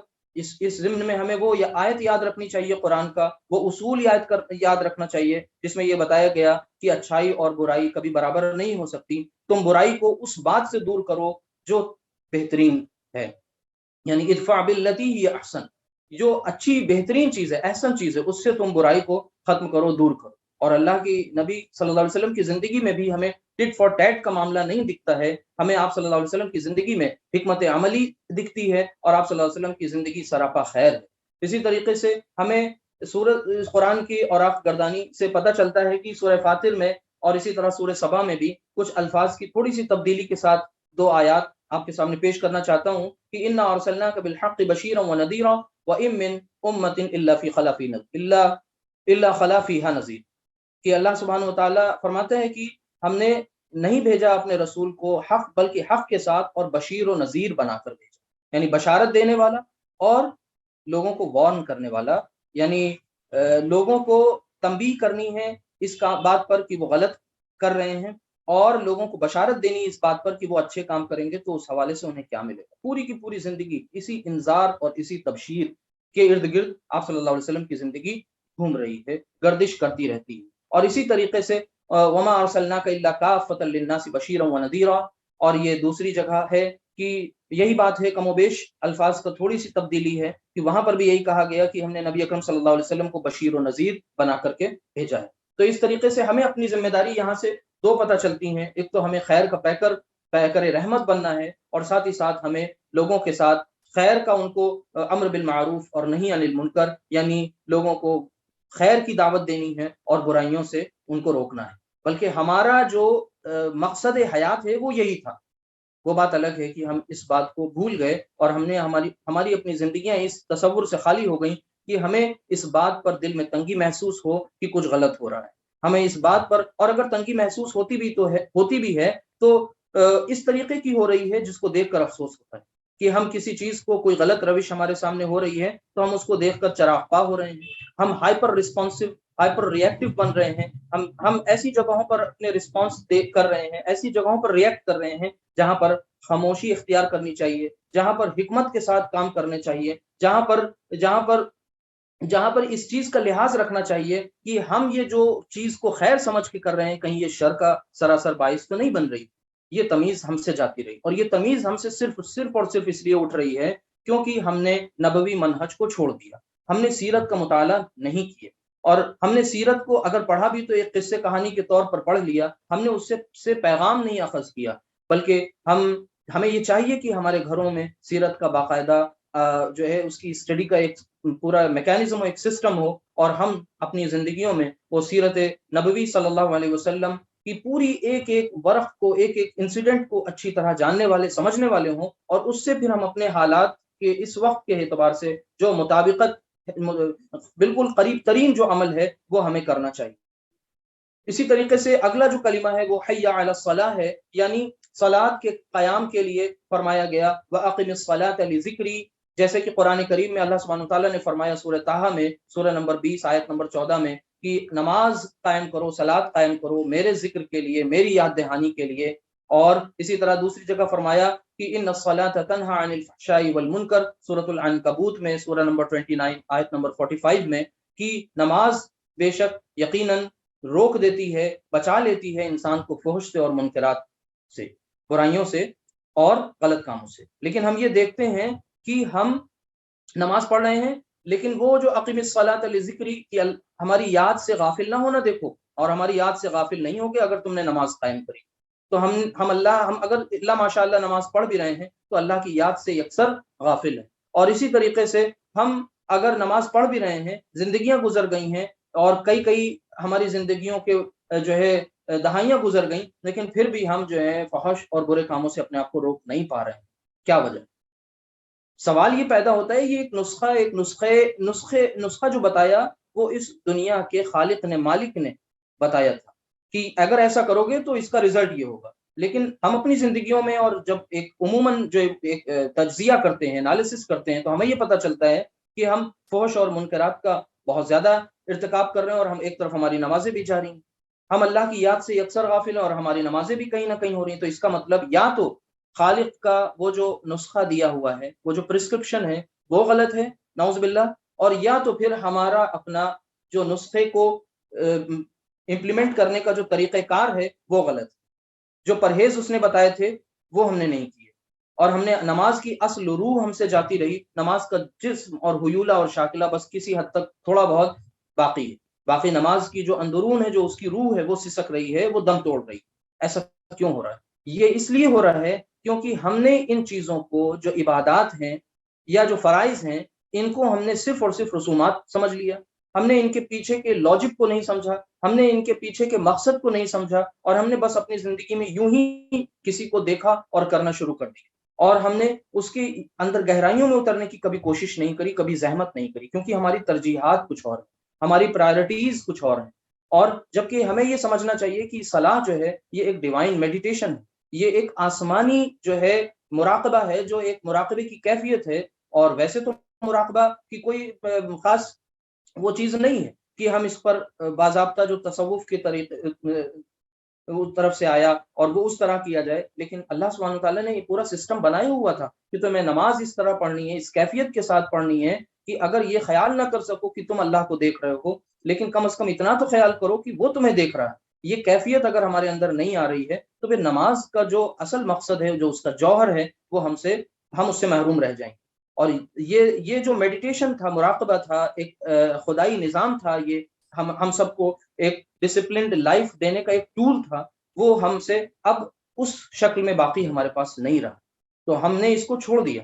اب اذان ہوتی ہے، لوگ نماز پڑھنے جاتے ہیں، اور وہ نماز اس طریقے کی ہوتی ہے جیسے لگتا ہے کہ وہ کوئی صلاۃ الخوف ہو رہی ہے، وہ نماز نہیں ہو رہی، وہ اللہ سے اپنا کنیکٹ نہیں ہوتا، اللہ سے انسان کنیکشن نہیں محسوس کرتا۔ اگر امام صاحب بہت جلدی اور بہت ہی اسپیڈ کے ساتھ رکوع و سجود کر رہے ہیں، قیام کر رہے ہیں، تو اس پر ان سے کوئی استفسار کرنے والا نہیں ہوتا، تہذیب اور ادب کے دائرے میں رہتے ہوئے ان سے کوئی پوچھنے والا نہیں ہوتا۔ ان کا یہ کہنا ہوتا ہے کہ بھئی مقتدی کی ڈیمانڈ یہی ہے۔ وہ بھی ایک عجیب سے ماحول میں رچ بس گئے، اللہ ماشاء اللہ، ایکسیپشن از دیئر، لیکن ہماری عمومی مساجد ایک عجیب طریقے کا وہاں ماتم ہے۔ آپ یقین مانیے اگر اس چیز کو ہم اپنے اندر سوچ لیں، غور کر لیں، تو سوائے اس کے کہ ہماری آنکھیں اشکبار ہو جائیں اور کچھ نہیں، کیونکہ یہ وہ سلسلہ تھا، یہ وہ نظام تھا جس کے ذریعے ہمیں 5 وقت دن میں کھڑے ہونا تھا اس رب کے حضور میں، اور اپنے ہاتھوں کو اٹھا کر کے اس کے سامنے اس بات کا اعتراف کرنا تھا کہ ہم نے خود کو سر تسلیم خم کیا ہے، رب تیری مرضی پر ہم نے اپنے آپ کو پوری طریقے سے قربان کر دیا، ہم انکنڈیشنل سرنڈر کر رہے ہیں تیرے سامنے، تمام مرضی، ہماری مرضی اور ہماری منشا، ہماری خواہشات سب تیرے ہی لیے قربان ہے، اور اب ہمیں کچھ نہیں چاہیے بس، اور تیرا دیدار چاہیے، تیری رضا چاہیے، ہمارے اپنے اعمال میں، ہمارے اپنے کردار میں تیری ایسے اعمال ہوں، ایسے افکار، ایسے خیالات ہمارے ہو جائیں جو تیری رضا پر مبنی۔ لیکن یہ کیفیت جاتی رہی اور ہم کسی سے پوچھ تک نہیں رہے، کسی سے سمجھ تک نہیں رہے، اور اس پر استفسار تک نہیں کر رہے۔ اسی کے ساتھ یہاں پر یہ ایک فکر کا مقام ہے، اور ہمیں چاہیے کہ ہم اس چیز کو سمجھنے کی پوری کوشش کریں، ورنہ اللہ سبحانہ وتعالیٰ کے یہاں دیر ہے اندھیر نہیں، اور ایسا نہ ہو کہ ہماری آنکھ بند ہو جائے اور ہم یوں ہی غفلت کی زندگی گزارتے رہ جائیں۔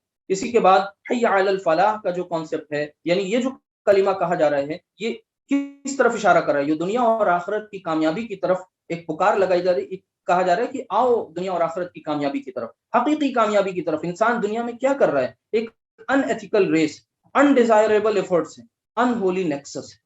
یعنی آپ یہ سمجھیے کہ ایک ایسی ریس ہے جو ایتھیکل نہیں ہے، کہیں سے کسی معنوں میں فطرت اسے تسلیم نہیں کر سکتی کہ ایک جانور بھی جبلی تقاضوں کے تحت اپنے پیٹ کے لیے جو ہے بس کوشاں ہے صبح سے شام۔ اس کی جو ایفرٹس ہیں وہ ہیں جو بس اپنے آپ کو زندہ رکھنے کے لیے وہ ایک اسٹرگل فار ایگزسٹنس ہے وہاں پر، اور ہمارے یہاں جو ہے وہ ایک اسٹرگل فار ایکسلنس ہے کہ ہم خوب سے خوب تر بڑھنے کے لیے دنیاوی معاملات میں ایک دوسرے سے ریس ملا رہے ہیں، ایک دوسرے سے جھگڑ رہے ہیں، گویا بس آگے کمپیٹ کر رہے ہیں، اور وہ کمپٹیشن انہیلدی ہے، انہولی نیکسس ہے، ایک گٹھ جوڑ سا نظر آتا ہے اللہ سبحانہ وتعالیٰ کے مقابلے میں، کہ اللہ سبحانہ وتعالیٰ کی وہ ذات ہے اور اس کے سامنے یہ انسان ہے جو ایک دم جانوروں کی سی زندگی، حیوانوں کی سی زندگی، ان کے جیسا چرنا چگنا اوڑھنا اور سونا، یہ جو ایک ہمارا مشغلہ ہے دن رات کا، یہ ایک انہولی نیکسس کی طرف اشارہ کرتا ہے، یعنی ایک ایسا گٹھ جوڑ اللہ کے مقابلے ہے۔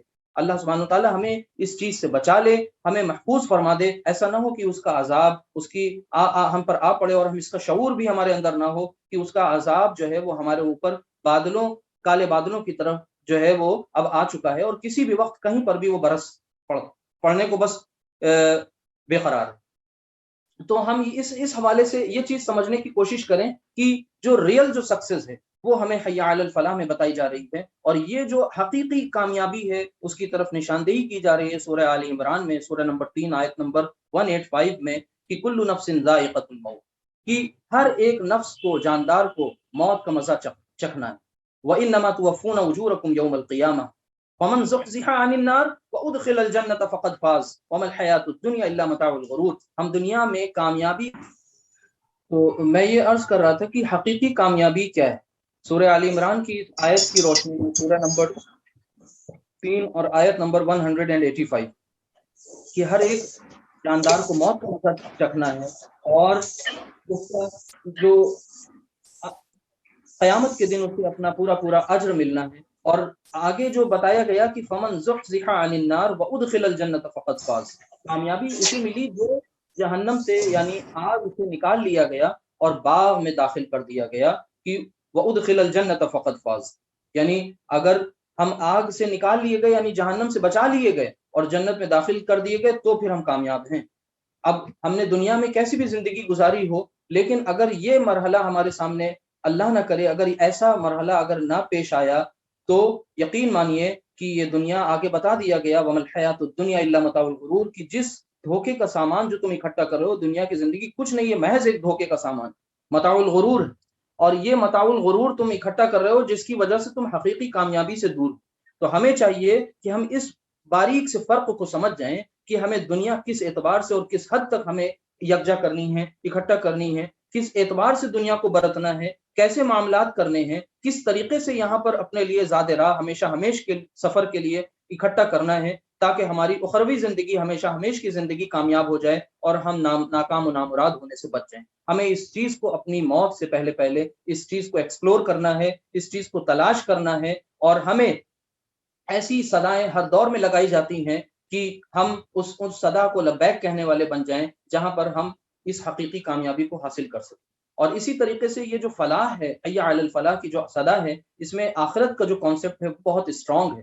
آپ یقین مانیے اگر کوئی اکاؤنٹیبلٹی نہیں ہوگی، کسی بھی طریقے کی ذمہ داری کا، لائبلٹی کا تعین نہیں کیا جائے گا، تو کوئی چیک اینڈ بیلنس نہیں ہوگا۔ جب کوئی چیک اینڈ بیلنس نہیں ہوتا تو انسان جو ہے وہ بالکل ایک دم آزاد ہو جاتا ہے، اور ایسا آزاد ہو جاتا ہے پھر وہ موزور ہوتا ہے، پھر وہ جہاں چاہتا ہے جو چاہتا ہے وہ کرتا ہے، کیونکہ اس نے اپنے اوپر کسی کی گرفت کا تصور ہی نہیں کیا ہوا ہے۔ ہم یہ سمجھ سکتے ہیں بخوبی کہ آج کل جو یہ CCTV کا نظام ہے یہ کیوں ہے، یہ کیمرے کیوں انسٹال کیے جاتے ہیں؟ ظاہر سی بات ہے اس بات کی یقین دہانی کے لیے کہ آپ پر نظر رکھی جا رہی ہے، آپ اپنے اعمال کو، اپنے کردار کو درست رکھیے، ورنہ آپ ریکارڈ ہو جائیں گے اور پھر آپ کی جگہ رسائی بھی ہوگی اور آپ کی گرفت بھی ہوگی۔ تو یقین مانیے ہمارا یہ عقیدہ ہے اور ہم سب کا یہ عقیدہ ہے، فطرت یہ کہتی ہے کہ یہ دنیا محض یوں ہی کار عبث نہیں، بلکہ یہ دنیا بنائی اس لیے گئی تھی، الذی خلق الموت والحیات لیبلوکم ایکم احسن عملا وهو العزیز الغفور، سورۃ الملک آیت نمبر 2 کہ اللہ سبحانہ تعالیٰ فرماتا ہے کہ ہم نے وما الحیات الدنیا خلق الانسان خلق الحیات لیبلوکم ایکم احسن عملا، کہ ہم نے موت اور حیات اسی لیے بنائی ہے تاکہ یہ دیکھا جائے کہ تم میں سے بہترین عمل کے لحاظ سے کون ہے، تمہاری آزمائش ہو سکے، تمہیں پرکھا جا سکے، تمہیں فری ول دے دی گئی، اچھائی اور برائی تمہیں بتا دی گئی، تمہیں بتا دیا گیا کہ یہ کرو گے تو اس سے یہ ہوگا، یہ نہیں کرو گے تو اس سے یہ ملے گا تمہیں۔ تو اگر تم نے ایسا نہیں کیا تو یاد رکھو تمہارے اوپر ایک یونیورسل سرویلانس ہے جو 24/7 تمہیں مانیٹر کر رہا ہے، تمہیں واچ کر رہا ہے، تمہیں دیکھ رہا ہے، اور جس کی نگاہ سے تم بالکل بھی بچ نہیں سکتے ہو، خواہ دنیا کے کسی بھی جو ہے خفیہ ترین مقام پر چلے جاؤ۔ اور اسی طریقے سے ہمیں سورۃ المؤمنون کی وہ آیت اس بات پر یقین دلاتی ہے کہ افحسبتم انما خلقناکم عبثا وانکم الینا لا ترجعون، کیا تم نے سوچ رکھا ہے کہ ہم نے تمہیں یوں ہی بس کار عبث کے طور پر، مجھے کچھ نہیں سوچ رہا تھا اللہ سبحانہ تعالیٰ کو، اور اس نے انسان بنا دیا، اس نے یہ دنیا بنا دی، کائنات بنا دی، نعوذ باللہ من ذلک، نہیں، بلکہ اس نے کار عبث کے طور پر یہ دنیا نہیں بنائی، بلکہ اس کے پیچھے ایک بہت ہی بڑا مقصد پوشیدہ ہے، اور وَأَنَّكُمْ إِلَيْنَا لَا تُرْجَعُونَ، اور یہ کہ کیا تم یہ سوچتے ہو تمہیں اس کی طرف پلٹ کر نہیں جانا، تمہیں اس کو جا کر اپنا حساب کتاب نہیں دینا، تمہارا جو ہے وہ پورا اکاؤنٹ اس کے سامنے نہیں کھل جانا۔ لیکن آج ہم نے دنیا میں کیا کر لیا، ہم دنیا میں بیلنس شیٹ بناتے ہیں اپنے تجارت کی، بزنس کی، جہاں پر ہمیں اپنی تجارتی صحت کا پتہ چلتا ہے، فائنینشیل ہیلتھ پتہ چلتی ہے کہ ہمارا بزنس اب کتنا ساؤنڈ ہے، کتنا ویک۔ اسی طریقے سے اس میں دو ابواب ہوتے ہیں، لائبلٹیز ہوتی ہیں اور ایسٹس ہوتی ہیں۔ جہاں پر لائبلٹیز وہ ہوتا ہے جہاں پر ہمیں وہ چیزیں دینی ہوتی ہیں دوسروں کو، دوسروں کے ساتھ وہ معاملات کرنے ہوتے ہیں، ادائیگی کا جو زمرہ ہے، جو فگر ہے، اور دوسرا ایسٹس ہوتی ہیں جو ہماری اپنی ذاتی ہوتی ہیں دنیاوی لینگویج کے اعتبار سے۔ اسی طریقے سے ہم نے آخرت کی بیلنس شیٹ کو، ہم نے اس کا جسٹ ہمیں ٹھیک ویسے ہی ہماری بھی لائبلٹیز اور ایسٹس بن رہی، اور ہم نے دنیا میں چیزوں کو غلط سمجھ لیا۔ ایک کانسیپٹ ہم اپنا درست کر لیں کہ دنیا میں جو ہماری لائبلٹیز ہیں، ہم نے ان کو ہم نے ایسٹس ہیں ان کو لائبلٹیز سمجھ لیا، اور لائبلٹیز کو ایسٹ سمجھ لیا۔ یہ تھوڑا سا اس پہ غور کریے گا، بس اس وجہ سے ہماری سارا سسٹم ہمارا خراب ہو گیا۔ یعنی جو ہمارے پاس جو ہم نے سامان اکٹھا کیا ہوا ہے، یہ دراصل ہمارا اپنا نہیں ہے، ہم اس کے حقیقی مالک نہیں ہیں، بلکہ ہم اس کے امین ہیں، کسٹوڈین ہیں، ہمارا ذاتی ہماری ملکیت نہیں ہے، اللہ کے ہاں اس کا حساب ہونا ہے۔ اب جب حساب ہونا ہے تو یہ لائبلٹی ہوگی، تو ہمیں اس چیز کو سمجھ لیں، انشاءاللہ ہمارے لیے آسان ہو جائے گا۔ اور یہ حی علی الفلاح میں اب ہم جیسا کہ شروع میں عرض کر چکے تھے کہ فلو چارٹ کے ذریعے ہم پورے کلمات کو ان کی ادائیگی ہوتی چلی آئی، اور آخر میں اذان کے جو کلمات ہوتے ہیں، اللہ اکبر اللہ اکبر لا الہ الا اللہ، پھر ایک بار ریپیٹیشن ہے اینڈ میں، اور ایک کنکلوڈنگ ریمائنڈر ہے، لوگوں کو یاد دلایا جا رہا ہے کہ پھر اسی مالک کی طرف تمہیں پلٹنا ہے، اس کی طرف تمہیں رجوع کرنا ہے، اور اسے ہی اپنا حقیقی معبود، حقیقی مقصد اپنی زندگی کا یہی سمجھنا ہے جو اس نے بتایا۔ تو یہ اس طریقے سے یوں اذان مکمل ہوئی، اور یہاں پر کچھ جیسے فجر کی اذان ہے، اس میں ایک کلمہ اضافی ہے کہ الصلاۃ خیر من النوم، کی مؤذن آواز لگاتا ہے کہ اے سونے والوں، جو نماز جو ہے، صلاح جو ہے، وہ نیند سے بہتر ہے۔ تو ایک نیند تو وہ جو ہم رات میں سو رہے ہوتے ہیں، اور ایک نیند ہماری عمومی نیند ہے جس میں ہم سو رہے ہیں۔ ہمیں اس کلمے سے بھی بہت غور و فکر کریں گے تو انشاءاللہ اس پر بھی ہماری جو ہے ہمارے ذہن اذہان کھلیں گے۔ وہ کیا کہ ہم ایک نیند رات میں سوتے ہیں جس سے مؤذن ہمیں جگا رہا ہوتا ہے، اور اسی طریقے سے ہم پوری زندگی اپنی 40 سالہ 50 سالہ 60 سالہ اس میں ہم ایک نیند سو رہے ہیں، وہ نیند ہے غفلت، اور اس نیند سے جاگنا ہے۔ تمثیلی انداز میں وہ کہہ رہا ہے، وہ تو چونکہ رات کی نیند سے جگا رہا ہے، بلکہ وہ رات کی نیند سے نہیں ہے، وہ ہماری ہمیشہ ہمیش کی زندگی میں جو ہم نیند، جو ہم دنیاوی زندگی کی جو نیند ہے، اس سے وہ جگانا چاہ رہا ہے۔ اللہ کرے کہ ہم جاگ جائیں اس سے پہلے کہ ہمیں ہمارے خاتمے کے، ہماری بربادی کے فیصلے ہوں۔ اور اسی طریقے سے دعا جو اذان کے بعد مسنون ہے، وہ یہ کہ اللہ، اس کی کلمات، اللہم رب هذه الدعوة التامة والصلاة القائمة آت محمد الوسیلہ والفضیلہ وبعثه مقاما محمودا الذی وعدتہ۔ اب یہاں پر یہ جو دعا ہے، اس کے کلمات بڑے حسین ہیں، بڑے خوبصورت ہیں، اور ان میں آپس میں باہم ایک بہت ہی بہترین جو ہے کنیکشن ہے۔ وہ یہ کہ ہم کہتے ہیں اللہ سے اذان کے بعد کہ اللہم رب هذه الدعوة التامة، اے اللہ، ہے رب ہمارے اس دعوت تامہ، یعنی اس پرفیکٹ کال کے رب، ایک اس پرفیکٹ کال کے لارڈ اس سے ہم کہہ رہے ہیں، اور کس چیز کے رب، اور اس صلات کے، پریئر کے، والقائمہ، اور جو ہم نے صلات جو ہم نے اسٹیبلش کی، جو ہم نے صلات قائم کری، اس کے رب کیا کہہ رہے ہیں؟ آتی، عطا کر، گیو، گرانٹ محمد الوسیلہ، محمد صلی اللہ علیہ وسلم کو وسیلہ عطا کر، والفضیلہ، اور فضیلت ادا کر، وابعثہ، اور مقام محمودہ، اور انہیں مقام محمود کی جو ہے اس پر منصب پہ فائز کر، انہیں پوزیشن آف گلوری عطا کر، الذی وعدتہ، جس کا تو نے پرومس کیا، جس کا تو نے وعدہ کیا۔ تو ہم یقین جانیے کہ یہاں پر یہ جو اللہ سبحانہ وتعالیٰ کی جو اپنے حبیب سے جو قربت ہے، اور یہ محبت کا تقاضا ہے کہ اپنے نبی اکرم صلی اللہ علیہ وسلم کی محبت کا تقاضا ہے کہ ہم آپ صلی اللہ علیہ وسلم کے لیے یہ چیز مانگیں اللہ سے، اللہ نے تو انہیں وہ عطا کر دی۔ اب سوال یہ ہے کہ ہم اس کے مستحق ہیں یا نہیں ہے، یعنی اللہ سبحانہ وتعالیٰ نے اپنے حبیب کو شفاعت کا اختیار دیا ہے، لیکن یہ شفاعت بالوجاہت نہیں ہے، یہ شفاعت بالاذن۔ ہمیں یہ چیز سمجھ لینی چاہیے، ہم اس مغالطے میں مبتلا رہتے ہیں کہ ہم جو ہے چنے چنائے لوگ ہیں، جیسے یہود کہتے تھے we are the chosen people of the lord, ہم جو ہے مخصوص لوگ ہیں، ہم پسندیدہ لوگ ہیں۔ ہم بھی کہیں نہ کہیں اس وشفل تھنکنگ میں مبتلا ہیں کہ ہم جو ہے نبی کے چاہنے والے ہیں، اور آپ صلی اللہ علیہ وسلم کے لیے درود و سلام کا نذرانہ ان کے آپ صلی اللہ علیہ وسلم کی بارگاہ میں پیش کرتے ہیں۔ بے شک ہمیں محبت ہے، لیکن یہ محبت زبانی نہیں چاہیے، یہ اعتقادی چاہیے، یہ یقین کی حد تک یہ محبت چاہیے، اور اس میں اللہ رب العزت کے حبیب صلی اللہ علیہ وسلم کی شفاعت کا مستحق انسان وہی ہوگا جو اس کے لیے ایلیجبل ہو۔ دنیا میں ہر چیز، بڑی سے بڑی چیز عطا کی جاتی ہے، لیکن اس کے لیے ایک ایلیجبلٹی کرائٹیرین ہوتا ہے، کرائٹیریا بھی ہوتا ہے، کئی سارے ہوتے ہیں کہ ہم آخر ان خطوط پر کھرے اتر رہے نہیں اتر رہے ہیں، جو بیسک کرائٹیریا۔ تو ہم نبی اکرم صلی اللہ علیہ وسلم کی شفاعت کے مستحق ہیں، یا آپ صلی اللہ علیہ وسلم کے شکایت کے بھاگیدار بن رہے ہیں؟ ہمیں اس بات پر غور کرنا چاہیے، کیونکہ قرآن ہی ہمیں یہ بتاتا ہے کہ اللہ سبحانہ وتعالیٰ کے حبیب صلی اللہ علیہ وسلم جو اتنی امت سے اتنی محبت کرتے ہیں، وہ آپ سے اللہ سے شکایت بھی کریں گے، اور وہ شکایت قرآن کے ضمن میں ہے کہ اس امت نے، ہماری اس قوم نے اس کتاب کو یعنی قرآن کریم کو کتاب مہجور بنا دیا تھا۔ تو اگر ہم چاہتے ہیں کہ اللہ کے نبی کی شکایت ہمارے لیے نہ ہو بلکہ ان کی شفاعت ہو، تو ہمیں اس دعوت تامہ یعنی اس پرفیکٹ کال کو ہمیں لوگوں تک پہنچانا ہوگا، عام کرنا ہوگا۔ اس کے تعلق سے جو غلط فہمیاں ہیں وہ ہمیں دور کرنی ہوں گی۔ اگر ہمیں ایسا نہیں کیا تو یقین مانیے ہم تباہی کے دہانے پر کھڑے ہیں۔ اب ہم اختتامی گفتگو کی طرف بڑھ رہے ہیں۔ ایک لمحہ فکریہ ہے، ایک ایسا مومنٹ ہے جس پر ہمیں غور کرنا چاہیے۔ وہ ہم چاہتے ہیں اس موقع کی مناسبت سے، اس موضوع کی مناسبت سے آپ سے اس کا ذکر کر دیں۔ وہ یہ کہ ہمیں ایک چیز یہ ڈیسائیڈ کرنی ہوگی کہ ہمیں فیسیلیٹیٹر بننا ہے یا ہم آبسٹرکٹر بننا چاہتے ہیں۔ فیسیلیٹیٹر کہتے ہیں سہولیت پیدا کرنے والے کو، آسانیاں پیدا کرنے والے کو۔ آبسٹرکٹر کہتے ہیں اس شخص کو جو مشکلات پیدا کرے، جو ہے چیزوں کو آسان بنانے کے بجائے مشکل بنا دے۔ اب یہ چیز ہم کس کانٹیکسٹ میں کہہ رہے ہیں؟ یہ اپنے مسلمان بھائیوں کے حوالے سے یہ بات کہنا چاہ رہے ہیں، خود اپنے تعلق سے یہ بات کہنا چاہ رہے ہیں کہ ہم بذات خود ایک مسلمان اس multi religious multi cultural society میں، اس خاص طور سے اس ملک ہندوستان میں، ہم فیسیلیٹیٹر ہیں یا ہم آبسٹرکٹر ہیں۔ ہمیں اس بات کو سمجھنا ہوگا۔ ہمیں ایک روایتی جو ڈھانچے میں، روایتی جو پس منظر میں ہم گرفتار ہیں، اس سے ہمیں نکل کر کے تھوڑا آؤٹ آف دا باکس سوچنا ہوگا۔ ہمیں خالی الذہن ہو کر کے، تمام تعصبات سے پاک ہو کر کے، تمام فیلنگ سے اوپر اٹھ کر کے، اب سپریمیسی کمپلیکس سے باہر آ کر کے ہمیں یہ چیز سمجھنی ہوگی کہ ہم فیسیلیٹیٹر ہیں یا آبسٹرکٹر ہیں۔ دیکھیے، ہم کچھ چیزوں کا آپ سے ذکر کریں گے، آپ غور کریے کہ ان چیزوں کے ذریعے کیا ہم میسج دیتے ہیں عوام کو۔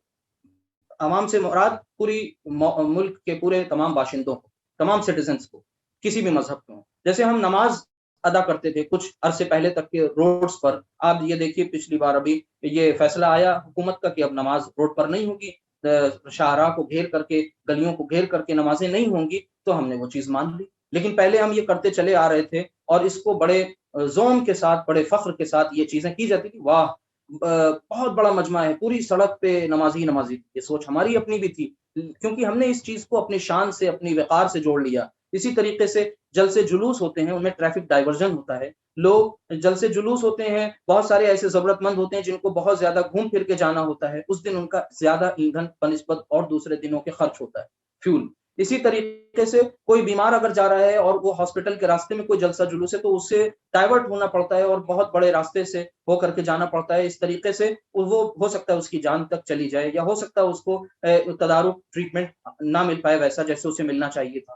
اسی طریقے سے ہم لاؤڈ اسپیکرز جو عرس ہیں، مساجد ہیں، عرس کے میلے کی محفلیں ہیں، مساجد میں جو پروگرامز ہیں اور جو جلسے جلوس ہوتے ہیں، بھجن ہیں، پاٹ ہیں، کیرتن ہیں، اسی طریقے سے شب بیداری، جاگرن ہے، ان میں جو ہم لاؤڈ اسپیکرز کا استعمال کرتے ہیں، ان لاؤڈ اسپیکر سے ہم لوگوں کو تکلیف دے رہے ہوتے ہیں یا لوگوں کے لیے ان کی زندگیوں کو آسان کر رہے ہوتے ہیں.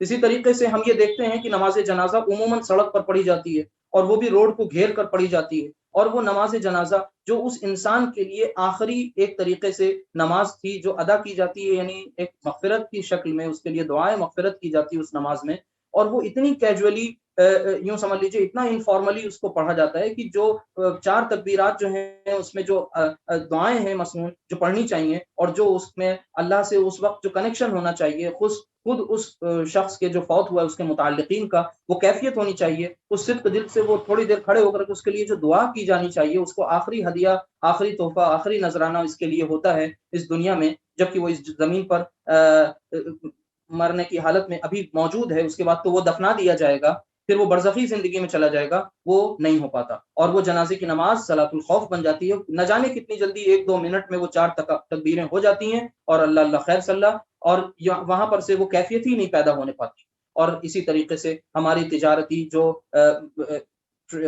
بلڈنگز ہیں اور جو ریلیجیس جو عبادت گاہیں ہیں، ان میں جو انکروچمنٹ کہیں نہ کہیں کسی نہ کسی حد تک ہے. ہمیں چاہیے کہ ان ساری چیزوں کو اس سے پہلے کہ ان میں سے 2 چیزیں کہی گئی ہیں، اور ہم بہت سی چیزیں اس میں نہیں بھی پوائنٹ آؤٹ کر پا رہے ہیں، ہمیں چاہیے کہ ہم اپنی ایک اعلیٰ ظرف کا ثبوت دیتے ہوئے، کم ظرفی نہیں، اعلیٰ ظرفی اور فراخ دلی کے ساتھ ہم ان چیزوں کو اپنی درست کریں، اور اپنی غلطی اور کوتاہی کو تسلیم کریں، اور صحیح سمت پر، صحیح رخ پر ہم اپنے آپ کو گامزن کریں. آؤٹ آف سلیبس چیزوں میں اپنے آپ کو الجھائیں نہیں، بلکہ جو ہمارا سلیبس ہے، جو آخرت کی کامیابی کے لیے متعین کردہ جو نصاب ہے، اس کے تحت ہماری کوششیں ہو جائیں، جو ریکوائرڈ ایفرٹس ہیں وہ ہو جائیں، ڈیزائرڈ ایفرٹس ہو جائیں.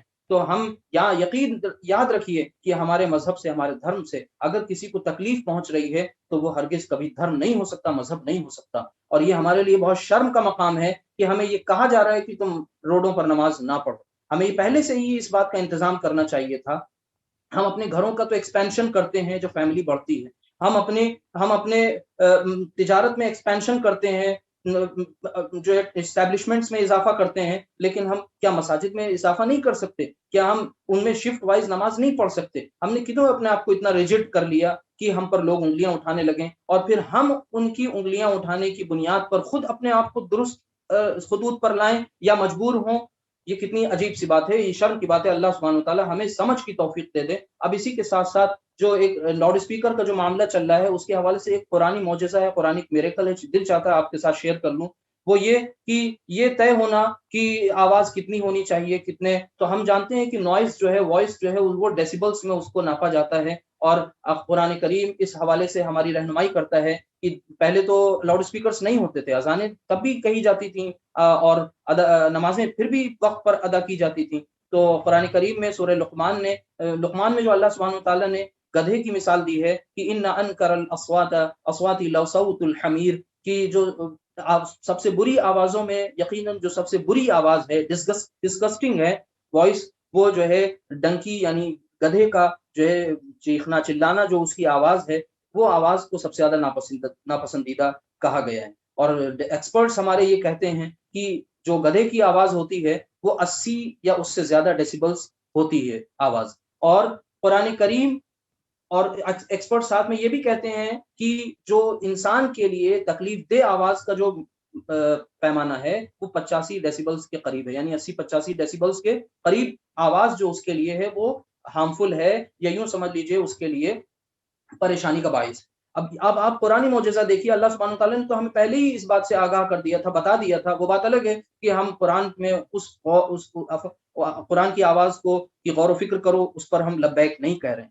تو یعنی پتہ یہ چلا کہ یہ ڈیسیبلز اللہ نے طے کر دیے ہوئے تھے کہ تمہیں اس سے کم ہی رہنا ہے، اس سے اوپر نہیں جانا ہے. یہ حدود و قیود ہیں جو سیٹ کر دیے گئے ہیں. اگر اس سے اوپر جاؤ گے تو یقین مانیے کہ جو غیر مسلم علاقوں میں جو لاؤڈ اسپیکرز ہمارے غیر مسلم بھائیوں کی طرف اگر ان کا رخ ہے اور وہ مسجد کے پڑوس میں رہتے ہیں اور اتنی تیز آواز سے، اور صرف اذان ہی نہیں بلکہ رمضان میں جو جگانے کا سلسلہ ہے، اگر ہم یہ سب چیزیں کریں گے تو ہم اس سے کیا میسج دینا چاہ رہے ہیں، پیغام دینا چاہ رہے ہیں. بہتر تو یہ تھا کہ گھر کی بات گھر میں ہی رہتی اور ہم لوگ عقل سے کام لیتے، شعور سے کام لیتے، سمجھ کا مظاہرہ کرتے، اعلیٰ ظرفی کا مظاہرہ کرتے. لیکن اب یہ نہیں ہوا. اب وہ منظر عام پر چیزیں آ گئی ہیں اور ہر مہینے ایسی چیزیں آگے بھی آتی رہیں گی. تو ہم نے اپنے لیے کیا لائحہ عمل تیار کیا ہے، اس بات پر ذرا ہم سوچ لیں، غور کر لیں. اگر ہم نے نہیں کیا تو یقین مانیے ہمارے لیے خسارے کے فیصلے ہو گئے. آپ ایک بات یاد رکھیے کہ اللہ سبحانہ وتعالیٰ قرآن میں کہتا ہے وَأَنْتُمُ الْأَعْلَوْنَ إِن كُنتُم مُؤْمِنِينَ، کہ تم ہی سربلند ہوگے اگر تم مومن. اب پھر وہی بات کہ اگر ہم مومن ہوں گے تو سربلند ہوں گے. یعنی آج ہم سربلندی تو دور، ہماری حفاظت بھی نہیں ہے، جو ایک انسان کا ہیومن رائٹ ہے، بیسک انسانی جو ہے تقاضا ہے، حق ہے کہ ہمارا تحفظ ہو اور اس کو یقینی بنایا جائے. ٹھیک ہے، لیکن آج ہم سربلندی تو دور، عزت تو دور، عظمت تو دور، اکرام تو دور، ہمیں اس کے برعکس اس کا بالکل الٹا معاملہ ہمارے ساتھ ہے کہ ہم محفوظ ہی نہیں. ہماری فریج میں کیا رکھا ہے، ہم کیا پہنیں گے، کیا کھائیں گے، یہ ساری چیزیں ہماری اب جو ہیں ساری چیزیں سامنے آ گئی ہیں. ان پر گفتگو ہو رہی ہے، ڈسکورس ہو رہا ہے. آخر ایسا کیوں؟ آخر ہم نے وہ کون سی ایسی چیزیں چھوڑی ہیں اللہ کے اپنے اس اصول کے مطابق؟ ہم نے ایسے کن اصولوں کو پیروں سے کچلا ہے جن کی وجہ سے ہمارے اوپر یہ عذاب کی سی شکل جو ہے ہمارے اوپر اب گردش کر رہی؟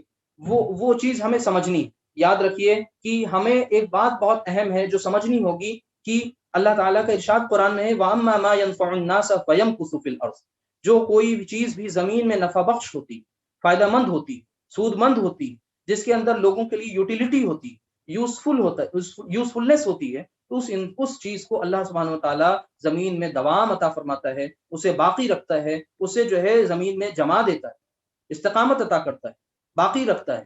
اب ہمارا یہ یونیورسل اصول ہے کہ ہمارے پاس وہی اشیاء رہتی ہیں جن اشیاء میں ہمارے لیے ضرورت ہے، ہمارے لیے یوٹیلیٹی ہے. اگر ہمارے لیے یوٹیلیٹی نہیں ہوتی ہے تو ہم ان اشیاء کو پھینک دیتے ہیں، ہم ان اشیاء کو جو ہے ایسی جگہ پر دے دیتے ہیں جہاں پر ہم کسی جنک مونگر کو دے دیتے ہیں. ہم دے دیتے ہیں ان چیزوں کو کہ بھائی یہ چیزیں اب ہماری کام کی نہیں ہیں. آپ یقین مانیے اللہ سبحانہ و تعالیٰ نے ہمیں پیدا کیا، ہمیں اس کائنات کا جو ہے ایک طریقے سے ہمیں اپنا نائب اور اپنا خلیفہ بنا کر، اس جانشین بنا کر اس دنیا میں بھیجا تھا.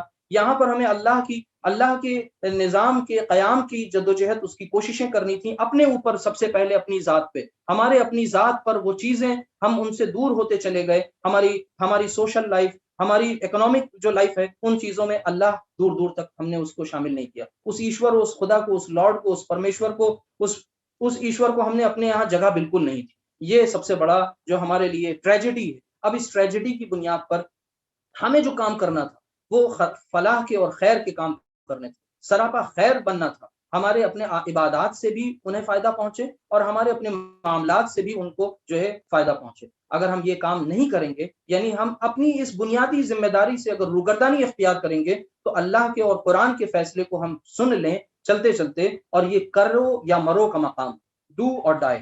اب بہت دیر ہو چکی ہے، وقت ختم ہونے کو ہے، مہلت بالکل ختم ہونے کو ہے.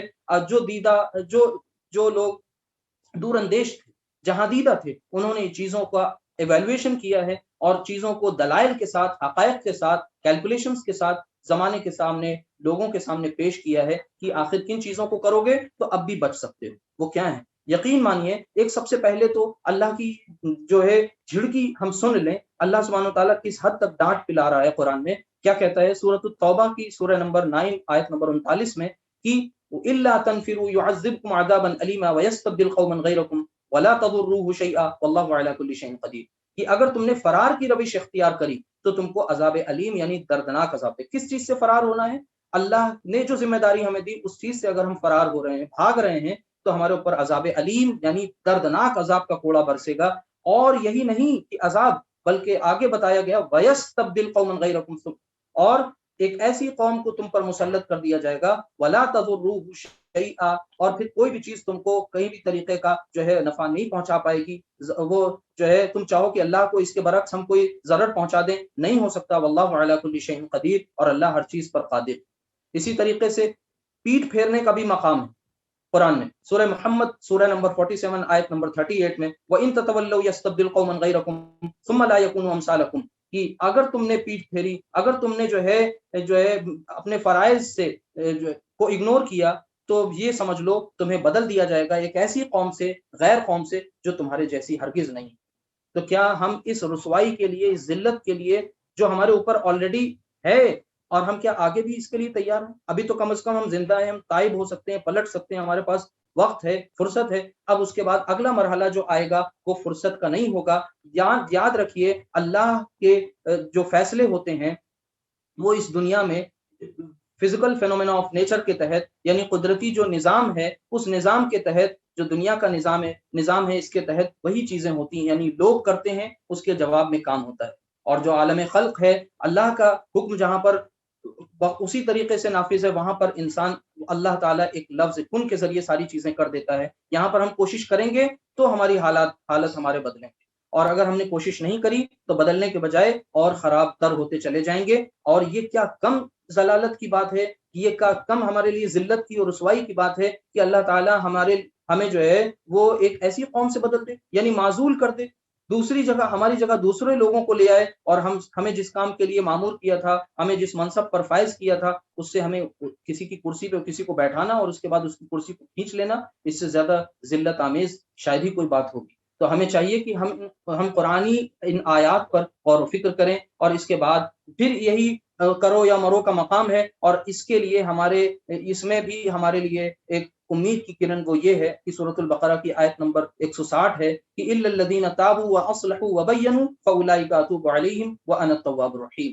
وہی بات کہ اللہ سبحانہ وتعالی ظالم نہیں ہے. نعوذ باللہ، اللہ سبحانہ وتعالی جو ہے اپنے بندوں پر بڑا رحیم ہے، کریم ہے اور غفور الرحیم.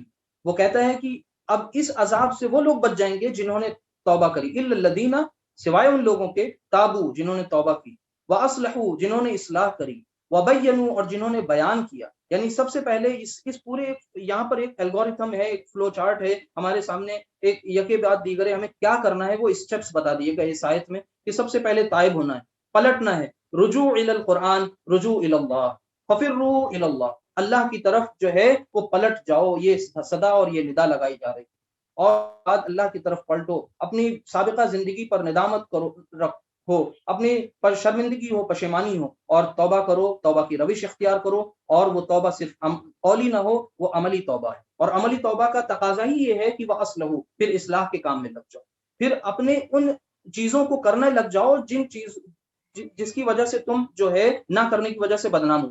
یعنی تمہاری پہچان یہ بن گئی تھی کہ تم خیر کے پیغمبر نہیں رہے، تم نے جو ہے لوگوں کو پانی پلانا چھوڑ دیا، تم نے خیر کے چھوٹے چھوٹے کاموں کو ہی صحیح پکڑ لیا ہوتا تو تمہاری شبیہ ایک ایسی بنی ہوتی کہ جو قوم ایسی ہے جو لوگوں کے لیے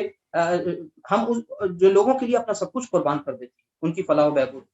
اور ہمیں ہمارے اسلاف میں، اصحاب میں یہ نمونے ہمارے سامنے موجود ہیں، تاریخ کی کتابوں میں، ہمیں احادیث کی کتابوں میں یہ چیزیں موجود ہیں، یہ واقعات موجود ہیں. وہ ہمارا جو ہمارا پاسٹ تھا اس کو ہم بھول گئے، اور ہم ایک غلط روش پر چل پڑے، سیلفشنس کی روش پر چل پڑے، اور جس کی وجہ سے آج ہم ذلیل و رسوا.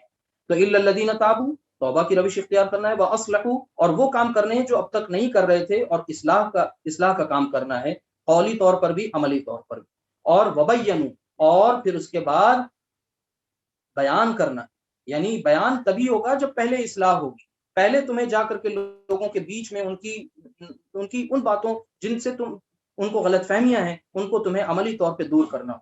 تمہیں اپنے کردار سے، افعال سے، کردار سے، اعمال سے ایسی جھلک دکھانی ہوگی اسلام کی جو واقعی ہے. واقعی محمد رسول اللہ صلی اللہ علیہ وسلم کی جو کتابی زندگی ہمارے سامنے موجود ہے اس کو ہمیں زمین پر لا کر کے عملی زندگی کے طور پر اپنی زندگیوں میں اتار کر کے لوگوں کے سامنے پیش کرنا. اور یقین مانیے یہ اس لیے کرنا ہوگا کیونکہ ہماری وجہ سے اسلام کا نام بدنام ہو رہا ہے. ہماری وجہ سے ہمارے نبی اکرم صلی اللہ علیہ وسلم کو، جو کہ اتنی معصومانہ زندگی ہے، معصومانہ شخصیت ہے، اس شخصیت کو روز نئے جو ہے وہ آپ صلی اللہ علیہ وسلم کے اوپر جو ہے لگائے جا رہے ہیں الزامات، آپ صلی اللہ علیہ وسلم کی شخصیت کو داغدار بنانے کی کوشش کی جا رہی ہے۔ اللہ سبحانہ تعالیٰ اسی کے ساتھ اس آیت کا اگلا ٹکڑا فَأُولَٰئِکَ أَتُوبُ عَلَيْهِمْ، اور یہی لوگ ہیں، ایسا کام کرنے والے ہی جو ہیں وہ اللہ کی طرف پلٹنے والے لوگ ہیں۔ وَأَنَا التَّوَّابُ الرَّحِيمُ، اور اللہ تو ہے ہی ہے، انتہائی تواب اور الرحیم ہے، اس کی رحمت ہمیشہ جو ہے وہ تیار ہے ہم کو اپنے آغوش میں لینے کی۔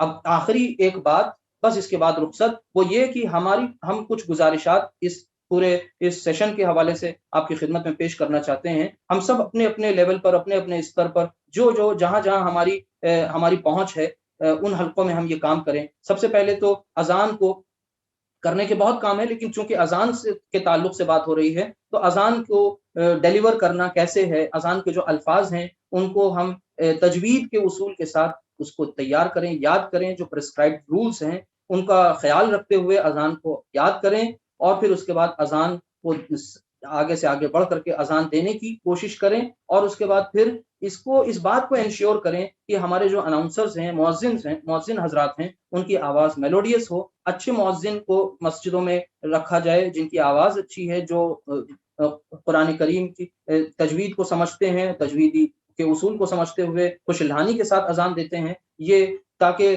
لوگ اس مترنم آواز کو سن کر کے اس کی طرف لپکیں، دوڑیں، اور پھر اس کے بعد ہم اپنی اس اذان کو ساتھ ہی میں یہ بھی ایک ہم چیز میک شیور کریں کہ جو اسپیکر سے اس کا والیوم جو ہے کمفرٹ لیول کے اوپر جانے نہ پائے، ٹھیک ہے۔ اور اسی کے ساتھ ساتھ کم از کم یہ کام کریں، بلکہ زیادہ سے زیادہ یہ کام کریں کہ ہم قرآن پر غور کرنے والے بن جائیں، تدبر کرنے والے بن جائیں، اور ساتھ ہی ساتھ اس اذان کے ان کلمات کو اپنی زندگی میں اتارنے والے بن جائیں، ان کے تقاضوں پر عمل کرنے والے بن جائیں۔ یہ پورا کا پورا اسلام ہے اس اذان میں۔ ہندی ٹرانسلیشن اور جو اذان کا ہے اس کو کوشش یہ کریں کہ اذان کہہ دینے کے بعد، اذان پڑھنے کے بعد، دینے کے بعد، اس کے بعد مسجد میں ایسا نظام ہو کہ ہندی میں اس کا ٹرانسلیشن بھی مائک پر بیان کر دیا جائے۔ اللہ نے یہ بہت بڑا ہمیں ٹول دیا ہے۔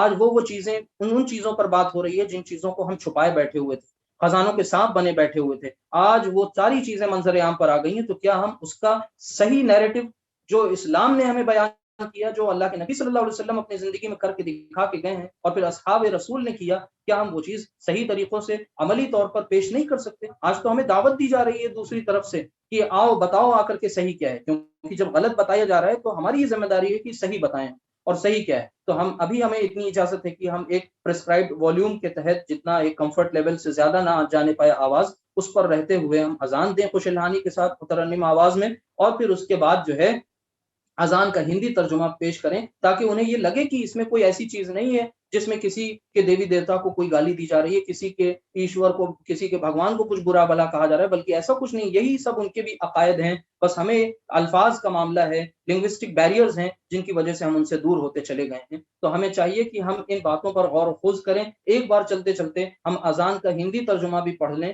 کہ اللہ اکبر کی ایشور جو ہے، پرمیشور جو ہے وہ سب سے بڑا ہے، مہان ہے۔ میں گواہی دیتا ہوں کہ ایشور کے علاوہ کوئی اپاس سے نہیں، یعنی اس کے علاوہ کوئی جو ہے کسی کو نہیں پوجا جا سکتا ہے، حقیقی جو ہے اپاس سے وہی ہے۔ اور میں گواہی دیتا ہوں کہ محمد صلی اللہ علیہ وسلم، دوسرے اور جتنے بھی سندیش واہک اس دنیا میں آئے، ایش دود، انہی کی طرح پرمیشور کے سندیشتا ہیں، اور انہوں نے پرمیشور کا پیغام ہم تک پہنچایا ہے۔ آؤ اس ایک پرمیشور کی اپاسنا کی اور، یعنی حی علی الصلاۃ، اس کی اپاسنا کا وقت ہو گیا، اس کے سامنے کھڑے ہونے کا وقت ہو گیا، اس کی پوجا ارچنا کا وقت ہو گیا، اس کے سامنے کھڑے ہو اور اس کے سامنے آؤ اہلوک اور پرلوک کی سفلتا کی اور، یعنی حی علی الفلاح۔ کون سی کامیابی؟ ریئل سکسس، الٹیمیٹ سکسس، حقیقی کامیابی، یعنی اہلوک اس دنیا کی کامیابی اور پرلوک آخرت کی کامیابی کی طرف آؤ، اور اب اللہ کو یاد کرو۔ اور پرمیشور مہان ہے، ایشور مہان ہے، بس وہی اکیلا پوجنی ہے، لا الہ الا اللہ، بس وہی اکیلا اپاس سے ہے۔ اس طریقے سے یہ اذان کا وہ ہندی ترجمہ ہے، ہم اس کو اپنی مساجد میں جا کر کے وہاں پر مائک کے پاس پیسٹ کر سکتے ہیں، اور پھر اس پر ہم لوگوں کو، اس پہ کوشش کریں، لوگوں کو ابھاریں، اپنے حلقوں میں جائیں، بات کریں، خوشامدیں کریں، اور ابھی وقت ہے۔ اور اگر اب ہم سو گئے تو یقین مانیے ہمارے اوپر وہ جو تباہی کے جو فیصلے ہیں ہمارے لیے، وہ اللہ کے یہاں بس ہو ہی چکے ہیں۔ ہم اب اپنی توبہ کے ذریعے اپنے آپ کو بچا سکتے ہیں، اور توبہ اللہ کو بس استغفار کی تسبیح سے نہیں کام چلے گا، بلکہ حقیقی معنوں میں توبہ کرنی ہوگی۔ اللہ سبحانہ و تعالیٰ سے دعا ہے کہ اللہ تعالیٰ نے جو بھی کام کی بات اس بندے ناچیز سے کہلائی ہے، اللہ تعالیٰ ہمیں اس پر عمل کرنے کی توفیق عطا فرمائے، اپنی زندگیوں میں اسے اتارنے کی توفیق عطا فرمائے، اور ہمیں اسلام کی دین کی صحیح سمجھ عطا فرمائے، ہمیں ہر قسم کے تعصبات سے پاک کر دے،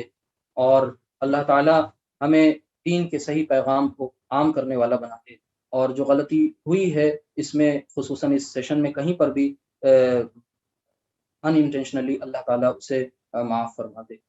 اللہ تعالیٰ ہم سب کو عمل کی توفیق عطا فرمائے۔ اقول قولی ھذا واستغفر اللہ لی ولکم۔ اللہ خیر بدر احسان صاحب، حضرات ابھی ہم لکھنؤ سے ہمارے ساتھی، ہمارے دوست جناب حسان احمد صاحب کو سن رہے تھے۔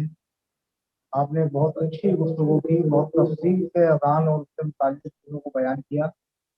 اب وقت نہیں ہے کہ میں اس پر کچھ اور بات کر سکوں، اس لیے بس میں اس کے ساتھ ہی اس پروگرام کو خاتمے کا اعلان کرتا ہوں کہ انشاءاللہ پھر آپ سے ملاقات ہوگی۔ جزاکم اللہ خیر کثیرا، السلام علیکم ورحمۃ اللہ وبرکاتہ۔ آمین۔ السلام ورحمۃ اللہ۔